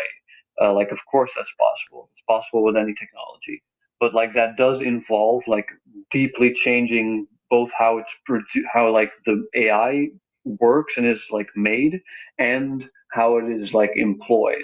So like of course like Gib kind of mentions in this episode, like you can use it for ideation, you can use it for just like spitballing ideas and then just making your own thing based on that. You can just use it for that, which is fine, and you can use it for like background purposes. You know, you can use it for at least producing art when you really only mean to create a product, I guess. But then it's still a question of first addressing the whole database issue and the issue of what data, what art goes into it, and whether or not Yeah. Yeah, artists I mean, I consent agree to it that or not. And it should There's it's just morally only be dubious done to train by an art AI like the art on of like the work consenting of artists. professional artists whose, you know, did you intellectual see, property is being robbed. Did you see there was like a different stable diffusion, but from music? But they explicitly said we're not going to put copyrighted tracks in there because we don't want the legal trouble, which just goes to show that the music industry has ways of protecting their artists, but the art industry does not, and so they feel totally fine with stealing art from every artist who posts their stuff online, but they're scared legally of what the music industry could do to them. So yeah, it's I mean, like that very makes obviously sense. a problem there. Yeah, that does speak to like the fact that one is like more regulated than the other. For sure. That's interesting. I forget the name of it. It was like Stable Dance or something. I did not see that, but should we have a I mean, okay, but I mean, is that what are they going to put like, you know, unlicensed like sound like random SoundCloud musicians in there? Like whose music are they going to put in there then? That's the thing. It's like, you know, they're still going to steal the music, just not from anyone who can do anything about it. That's the trick. Fucking, I don't know who's a big studio. Atlantic Records is the first thing that comes to my head. Like, they take a fucking Led Zeppelin song, put it in there, and make something that sounds like Led Zeppelin. The lawyers involved will destroy the AI company. They'll be killed. They'll be murdered in their sleep. Mm-hmm. Can't do that.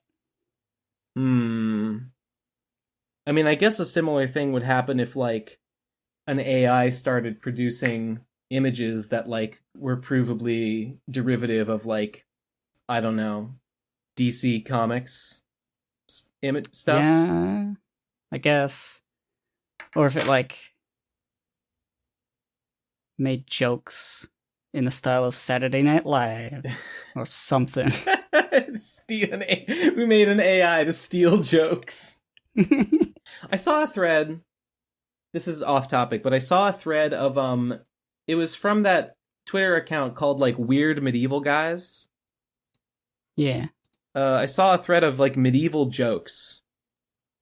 They sucked. They were bad. They had bad jokes back then. All of the jokes were like, the punchline is like, oh, the priest had sex. Or like, oh, this woman, her husband had anal sex with her. Or like, none of them had like a punchline that was like a subversion of expectations that was like set up in the joke. All of them had a punchline that was like, it was merely a subversion of like social convention. Like one of the jokes was literally like, a guy said like, "Oh, I'm going down to the whorehouse," and the other one was like, "Oh, say hi to your mom for me," and like that was literally the joke. That was a good one. Garbage. Trash. good one. You got him. They talked funny back then. How could you deftly explain that joke like as a quip? It was so wordy. How could you do that joke in real time? Yeah, well, I mean, these were translations into modern English. Yeah. Fucking well, I mean, here's the thread. Here's the thread, and there's a bunch of jokes are linked. Here, let me read a piece of this shitty, stupid. This is the joke. A young Florentine was going down to River Arno with one of those nets in which they wash wool, and met a frolicsome boy who, out of fun, asked him what birds he was going to catch with that net of his. "I am going to the brothels outlet," replied the youth, "to spread my net there, and catch your mother." "Mind you search the place carefully," retorted the boy, "for you will be sure to find yours there also." This is dog shit. This sucks. I like it. It's something about it. The sort of the flowery, over descriptive. Frolicsome boy is a good phrase. I like frolicsome. I would say that this thread is proof that the technology of humor has improved in the time since then. We understand how to construct jokes better these days. It's ultimately it's just sort of like, "Hey loser, what are you gonna net?" Yeah, like, you maybe your mom. I'm gonna net your mom. I'm also gonna net your mom. You're gonna find your own mom at the brothel, you dumb fuck. No, I'm gonna find your mom, but I'm not gonna find my mom. No, you're only gonna find your mom and not my mom. If you're gonna find your mom, you're gonna need a bigger net, bitch. That's good. See, that's good. That's an improvement.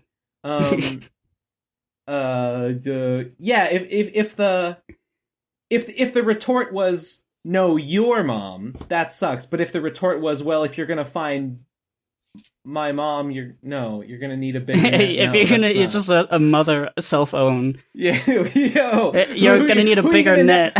Who are you gonna net with that net? "Oh, I'm gonna go down to the whorehouse and net your mom." "Oh, well, you're gonna need a bigger net for that, my friend." Yeah, then you high five him. Yeah. No, that's a joke. I just wanted to roast these medieval comedians. They just didn't understand what we understand today about jokesmanship. Oh God. Where are we? The next one is an image. Yeah. God help us. Here are my original characters: Cynthia Cutlass and Kin. If you see someone draw similar characters, that person is a copycat. Kill, kill, kill, kill, kill, kill, kill, kill, kill, kill, kill, kill, kill. I agree. Kill, kill, kill, kill, kill, kill, kill, kill. I like these. Kin. This is cool. Oh, it's Kin. Oh, I get it. It's the other half of Pump. Kin. Pump. Well, it should be in. Yeah, I'll share. Kind of. Well, they share a K. They conjoined by the K. Why does Cynthia Cutlass have a gun? I feel like that goes against her character. Yeah. Cringe. Yeah. Her whole identity, her whole character identity, down the drain with that gun. Luckily, my characters are slightly different, so it's fine. Yeah. That's right. So there's no. So what's there's the no overlap whatsoever. Mm-hmm. The next one is called Haircast. 3, 2, 1, go. Welcome back to the Losing My Hair podcast. I'm losing my hair. Today we have special guest Ben Saint. Ben, how's it? I believe I already mentioned that I'm around month 2 of my minoxidil routine, and they say that it's if it takes effect at all, it tends to do it in about 4 months. So 2 months from now, we'll see if anything has happened at all there, or whatever. That's my report. Thank you for asking. Next one is an image. Oh boy. Ben Saint, I'm coming to kill you at your house. New Los Angeles City. No, in real life. The saturation on that first image is a Yeah. lot. Look at my goofy ass. I've never seen that second Munchie picture before. I don't know what that's from. I think it's probably from the same video. Just a still that's been fucked with. Yeah, probably. Yeah, He's got the hat. This looks. I look terrible here. I hate how I looked at Radcon 2. 3? 3. 3. This Yeah. is the 10 paces and draw, I believe. Yes. Next one is called Gummies at Ben Saint. 3, 2, 1, go. This gummy is so sour. This is me. This is how I sound every day. So sour, man. Not patented by Ben Saint. That's very true. sour, yeah. What do you say? He's saying he's very, very sour. Not patented by Ben Saint. These gummies are very sour. I see. And he's absolutely correct. Next one is called Am Sick. 3, 2, 1, go. Is the paladin motive or aesthetic more of a killer or rowdy thing? What? I didn't understand the beginning of that. Killer or rowdy aesthetic? Rowdy, please. The paladin motive or aesthetic. I don't know. I can't parse it. Next one is called There's an image. This one is an image. Oh, it's you speaking. Oh god. Mark my words, Munchie, before this day is done, I, Ben Saint, will capture a Nazi. I mean, And it's you as Papyrus.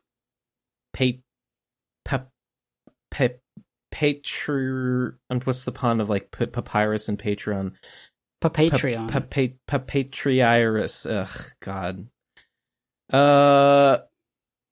Hey, I'm glad to see this guy making. I'm glad to see this dude back in the voicemails. I've always liked this guy's drawings, so that's cool. But I don't like that you're making fun of me. So stop it. Well, Next what's being made fun of here? I just don't You're like Papyrus. You're a beloved character in Undertale. I just don't like the tone. I don't like his tone.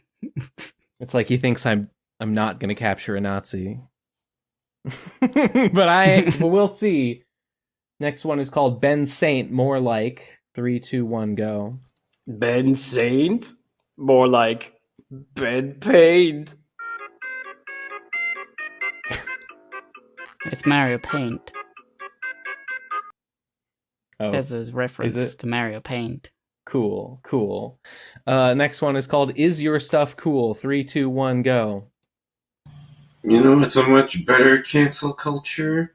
Just never use Twitter, and if you ever meet someone who uses Twitter, cut them out of your life. It's a much more fun cancel culture than being on Twitter all the time. You'll be a much more interesting person. I actually was like seriously considering like, do I want to just delete my Twitter account this week? I really was thinking like, I kind of think Twitter just makes me a worse person and it makes everyone a worse person, and I think I'd be better off without it. True. So I agree with this guy. It is a dangerous drug. Yeah, and it's not. awful. It's when you get on the wrong side of it and you use it in the way that like just makes you mad all the time. I mean, yeah.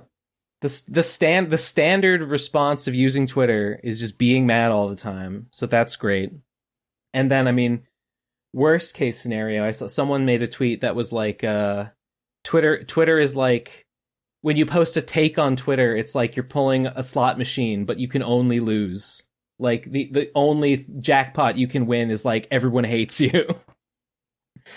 So, yeah. Next one's called Wakame. 3, 2, 1, go. What's your opinion on Portal? It's the best video game of all time in my opinion. However, I think Portal 2 sucks. This is like a conversation that's been had on the PCP before. Probably. I remember, I think Portal 2 is fine. There's some sort of discourse around like how Portal 2 is. Oh, was this the one where we talked about like the original and how I said the original is better just by virtue of being the original? Yeah, something like that. Because it's... Yeah, I still feel that way. Yeah, I like Portal 1. I think I appreciate Portal 2 just because it's more fun puzzles and I like puzzles. Yeah, I mean, I think most of what's good about Portal 2 is the same stuff that's good about Portal 1. The new mechanics they added are fine and good and all. But I don't really think they like improved that much on like the core formula of it. It's basically just more Portal 1. So I wouldn't say that Portal 2 sucks. I don't think it sucks. It's fine. Nah. Ben's weekly reminder, play Deltarune Chapter 2? Okay. Ben's weekly reminder, catch up to One Piece? Okay. At this point, they're not reminding you. They're just sort of like... You don't even really think, oh yeah, I should do that. You just you see this again, and you're like, okay. Isn't Deltarune Chapter 3 out, or am I crazy? No, not yet. Oh. Being worked on, but I don't know when it's coming out. Okay. I will do both of these things at some point. I promise you that much. It will probably not have anything to do with how often I'm reminded in the voicemails. But I mean, whatever. Next one is called Bayonetta 3 Voice Actors Update. 3, 2, 1, go. Yeah, you probably already know this, but with the Bayonetta 3 voice actor shit, like it sort of looks like she lied and shit, and instead of being paid just $4,000 flat, it looks more like she was offered to be paid God damn it, $4,000 per session, which looked to be about 3 to 4 to 5 different sessions, which comes out to a lot of money. And that the actual voice actress wanted around 6 figures just for paying that. And so it looks like she was a little bit facetious about that. You probably already know this, so I just want to let you know. Yeah, and thanks. like in hindsight, Thank you very seems much. a little like you don't just get Jennifer Hale is the actress replacing her as Bayonetta. You don't just sort of just come across Jennifer Hale money if you're not willing to pay someone $4,000 flat. So it looks like she actually is just being facetious. Not to mention that I don't remember her name, but the original voice actress is like a total like huge turf and like a thin blue line type of deal, or something like that. So yeah, it seems like she was sort of lying about that, trying to use the fans, saying to boycott the game, even though it was all bullshit. Anyway, I'm gonna go jerk off to The Last of Us Part 2 sex scenes. So bye. All right, good voicemail. I did not hear about that she may have lied about the number. I did hear that she's a turf. Fuck it. Yeah, I don't know. I mean, just fuck it. I mean, I'm not. She did ask for 6 figures, and you know what? Based. Everything after that is not based. Yeah, I mean, people should be paid for their work. That's good. People should not be turfs. That should not be thin blue line. That's bad. However, those are 2 separate issues. But yeah, I don't know. I don't really care about Bayonetta, honestly. So I don't give a shit about any of it, other than in general. I think work should be compensated. Whatever. Fuck it. Not interested. Next one is called The Comic Progress. Oh, this is probably some more Vinny stuff. Ben Saint in red. Yep. True. Angrily posting on Twitter. Oh, it's angrily. Angrily, yeah. Ew. Did you scalp yourself? My scalp off? Did I say something about like I might have said something about like dead skin on my head. I think I said something about... Yeah, it says here, Ben Saint's usual normal cycle on the PC with his newly acquired bald head. Same normal amount of dandruff expelling from Ben Saint. Gross. Gross. Why are you smiling at the last one? You scalped yourself. And you're still on Twitter. Ugh. That's disgusting. BS the Hedgehog and Give and Take the Goth Sheep. These are pretty good. Pretty good, yeah. These are... Is there a nice way to say that they are like Sonichu side characters? And I mean, like parentheses complimentary? I mean, Sonic OCs are all kind of like that, aren't they? Sonichu specifically, like Sonichu? Yeah, like, you know, in Sonichu there will be... Well, no, like, actually, no, I guess in Sonic also there are just, like, random, like, animals that don't look like the animal they're supposed to be. Yeah. Yeah, no, that's actually sort of the whole thing about Sonic, so never mind. Yeah. I like my pose. I like my green. Yeah, you got a good pose. That's a good, Very like... good pose. Taking a shit, but, like, not actually. I'm wearing one of the shirts that I can fit into again now that I'm not fat anymore, so that's pretty neat. Ah! Ow! Ooh, head! Ooh, headache! Ow! Ooh, Oh, that dandruff! Oh, gotta scratch and scrape my head again. I'm gonna take one ibuprofen, please. Nom nom nom. Ah, delicious. Next one is called It was page there's no 3 title. of the comic. Huff. Did we see this last time? I don't think so. I don't remember page 1 and 2. Maybe if I went back. I think it was when I arrived. Yeah, because this is like I've got my guitars and I arrived from the airport. Who am I battling here? Some bully? I think it was a police guy. He's got a gun. He's got a gun. Did you melt that cop? Yep, our ride is waiting. Let's go. Jesus Christ, man. It's a skeleton. What a bizarre welcome to America. No. Oh god, Big Johnny, he's dead. Oh my god, a piggy pulled carriage. Yep, Errare gave me a great deal. Recall Errare's voicemails. Yeah. You know, I remember there being a pig, but I don't know what is driving that wagon. I think it's one of Errare's Twitter abominations. You know, the art. Because she draws the, like, fucking insect monster people. Oh, is that what it is? That's my best guess. Ladies first. What was that? Besties first. Lol, thanks. Auto-tuned lol? Page 5. The rest of it will have to be done at work. I've got way too much overtime and need to pay bills, so I can't prioritize it at home. Ambitious. Yeah. Wait a minute. On page 4, we're coming out of the main terminal, but it's spelled like Maine the state. I don't know if that's intentional or not. That's probably intentional. It's pretty hard to misspell Maine. Yeah, I would think so. I see. Yeah! I remember, Errara's voicemails, they had some of, like, weird characters with weird voices, and the little bug thing is saying an auto-tuned LOL, because of the weird voice.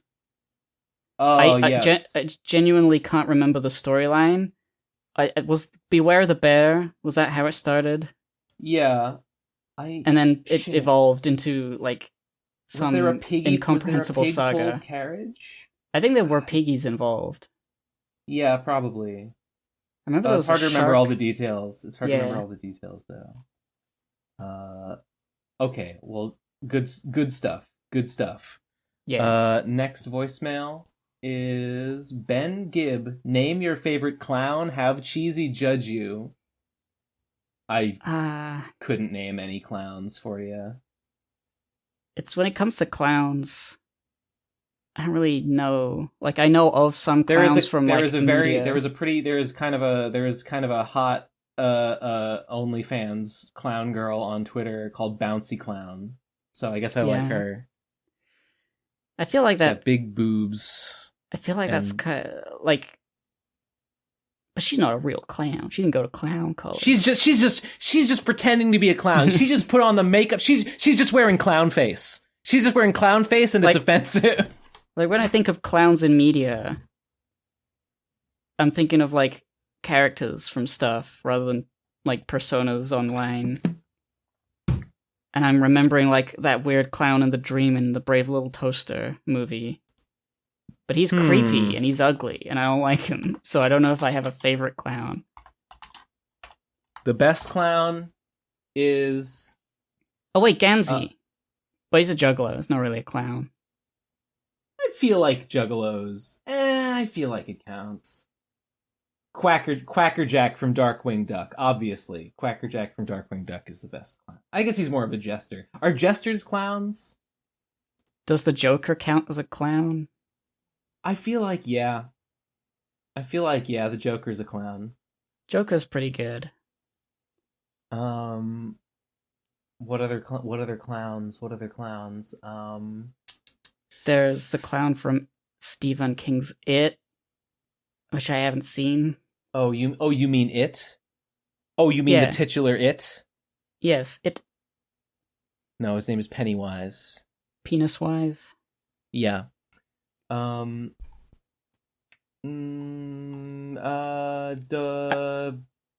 That's it. That's all I got. Quackerjack. Wait, Z from Cyclonials. She's pretty good clown. Oh, yeah, there's a lot in Cyclonials. There's a lot of good clown designs in Cyclonials. Who's my favorite clown in Cyclonials? I like the one lady. It would probably be Z, honestly. I like Z's clown face. Yeah, it's pretty edgy, pretty cool. But there are a lot of like background clowns. Are like, dang, that's all right. That's a good one. Yeah, I could probably go through and pick out some good ones if I wanted to, but I don't. Cyclonials is pretty high grade clown media. I feel like Cyclonials deserved more attention than it got. I feel like it got like no fanfare at all, and I feel like it deserved at least a little bit. Yeah, it was not bad. It was, I think, just people assumed bad things for some reason. Yeah. The Homestuck discourse has turned decidedly negative these days. Maybe that's just in the circles that I'm in. Like, I know I follow the Homestuck hashtag on Twitter. Like, you know when it says like, oh, do you? When they do like, here's a topic you might be interested in, you can click X and it's like, okay, we won't do it anymore. I always click on a Homestuck one because I want the algorithm to show me pictures of Homestuck as often as possible. So I see fan art a lot and fan trolls and stuff. But sometimes it's Vriska, and that's great. You know what? I did that for Mega Man. Actually, yeah, I got recommended a Mega Man tweet, and I clicked like yes, continue to show me Mega Man stuff, and I've been seeing Mega Man stuff. So I mean, I guess the system works. All the like YouTubers that I'm aware of have nothing nice to say about Homestuck, and like, you know, good for them, I guess. I love it. It's my favorite. Yeah. I'll keep saying that because it's true. It didn't change. It's still the same comic. I guess I would consider myself kind of a Homestuck defender, even though I am like very much willing to admit that like actually most of Homestuck is bad. Objectively. It's funny because like that was always the line. It was just sort of like, you know, Homestuck's trash, right? And the Homestuck fans like, haha, yeah, and they continue to enjoy it. That was always like the funny like thing you would say. Yeah. Like, I love my trash comic. Well, now that it's done, we can look back and be like, yes, in hindsight, most of it sucks. Sad but true. But it's still, what's good there is really good and worth, deserves respect. Next one is an image. Let's look at it, shall we? What is going on? It's the PCP, and there's Mage in the middle. And Mage is a huge brain. And we are all... Mage is a huge brain. We are all fucking around. And we're all dumb, except for Mage. I guess that's me with the Sonichu medallion. And the Twitter and the Patreon in your head. Oh, it's all of us as you know, like the like no brain soy. No brain, yeah. Yeah. I like that I'm I the mean- one with the long neck. You know that one. And I've got a punk decky. Oh, yes, the long neck and the like gross like Adam's apple. Yeah. Yeah. Okay. You can't really tell because like your daki is like covering up the neck, but yeah, I see it. I thought the neck Well, I mean- was going around. Maybe that's my arm. Yeah, it reads as an arm holding it to me. I guess I'll post this here in chat. I wonder if this guy I mean- knows that Mage drew. Like I asked Mage to draw a punk decky image. You did? Yeah. We never made it into a pillow though. For some reason, it was something. I think something with like. There was a time when like this company was saying, "Oh, do a small video and we'll give you a free thing, decky macro." I'm like, "Hey, free shit," and that's cool. I never had a decky macro before, so I got a couple from that. And I wanted to do another one. I wanted to do a custom one with punk, but then they didn't respond to that one, even though they did the same thing. Like, we'll do a video, and you can have the thing. They just never sent the punk one. So Mage drew that, and I still have it, but never turned into a pillow. Is that Digi as the bong? Why does it have blue hair? Does she have blue hair? No. Well, let's Maybe see. There's not like that kind of blue ever. There's Colt Corona. There's Tom. There's Nate. There's Devu on her head. Nate torso head is great. It's actually like very, very good. I think that's probably the best one. Although I like Munchie's face. Munchie's like screaming face. Oh, that's Munchie. Yeah, I think so. It's so silly. These are good. These are good. I've never seen the soy jacks that some of these are based on, but like it seems like they mostly are. Well, I don't know. I like it. It's good and I appreciate it. Let's move on to the next voicemail. There's another image. Yep. Hey, Apple Bloom, going to the city? That's fine. Just remember what Granny said about them crime rates. Never relax, sis. I get it. Racism. Racism. Big city racism. Apple Bloom, remember, we in the Apple family are alpha males. We're scared of big cities. We won't even drive through them anymore. Crime rates are too high. And so are taxes. Next one, last one is called We Was PokeTubers. 3, 2, 1, go. Hello, PCP. I was wondering, do you think that Pokemon Scarlet and Violet are going to be good? No. Do you think they're going to be bad? Yes. I was just thinking about how with the regional forms of Pokemon, they never made one into a bug type, you know? And I guess that kind of makes sense because you can't, like, change the biology of something to be a bug. Why not? But yeah, why? But now they're not doing about? Regional forms anymore. They're doing two things. One is they're doing like if you saw Wiglet. It's not Diglett. It just looks like Diglett, but it's an eel because you can't evolve into an eel from a mole. And now they're going to do that with Tentacool. Mark my fucking words. They're going to make Tentacool into a bug type, and it's not going to be Tentacool. It's going to be some other shit. That's all I had to say. Oh wait, the other thing they're doing is future Paradox and past Paradox Pokemon. They're gonna have, I don't know, make of that what you will. Check out the PCP Minecraft server. That's all I wanted to fucking say. We got so much shit. It's really cool. Come on down. Anyway, have a nice day. Thank you. I love you. Wait, that is true. There's a lot of cool shit on the Minecraft server. PCP Minecraft. I have not been. We've been saying we should do another stream soon. Yeah, and we will. I just finished my stupid video. What is it about Tentacool? They're gonna At turn least Tentacool into a bug he type? thinks they're gonna turn Tentacool into a bug because Why? of Wiglet. Because Why does Wiglet make him think that? Because Wiglet is not an evolution of Diglett; it's just a completely different Pokemon, I guess. I mean, the regional variants have always been that. Like Vulpix's Ice version, you can't evolve into a Ninetales Fire version. yeah, like it's yeah. Like it's a regional variant basically is its own Pokemon. In all ways that matter, I guess. I would like a bug Tentacool. Tentacool and Tentacruel are really cool designs, or at least Tentacruel is. I don't really understand what the like evidence for that claim is, but I'll assume that it makes sense. Oh,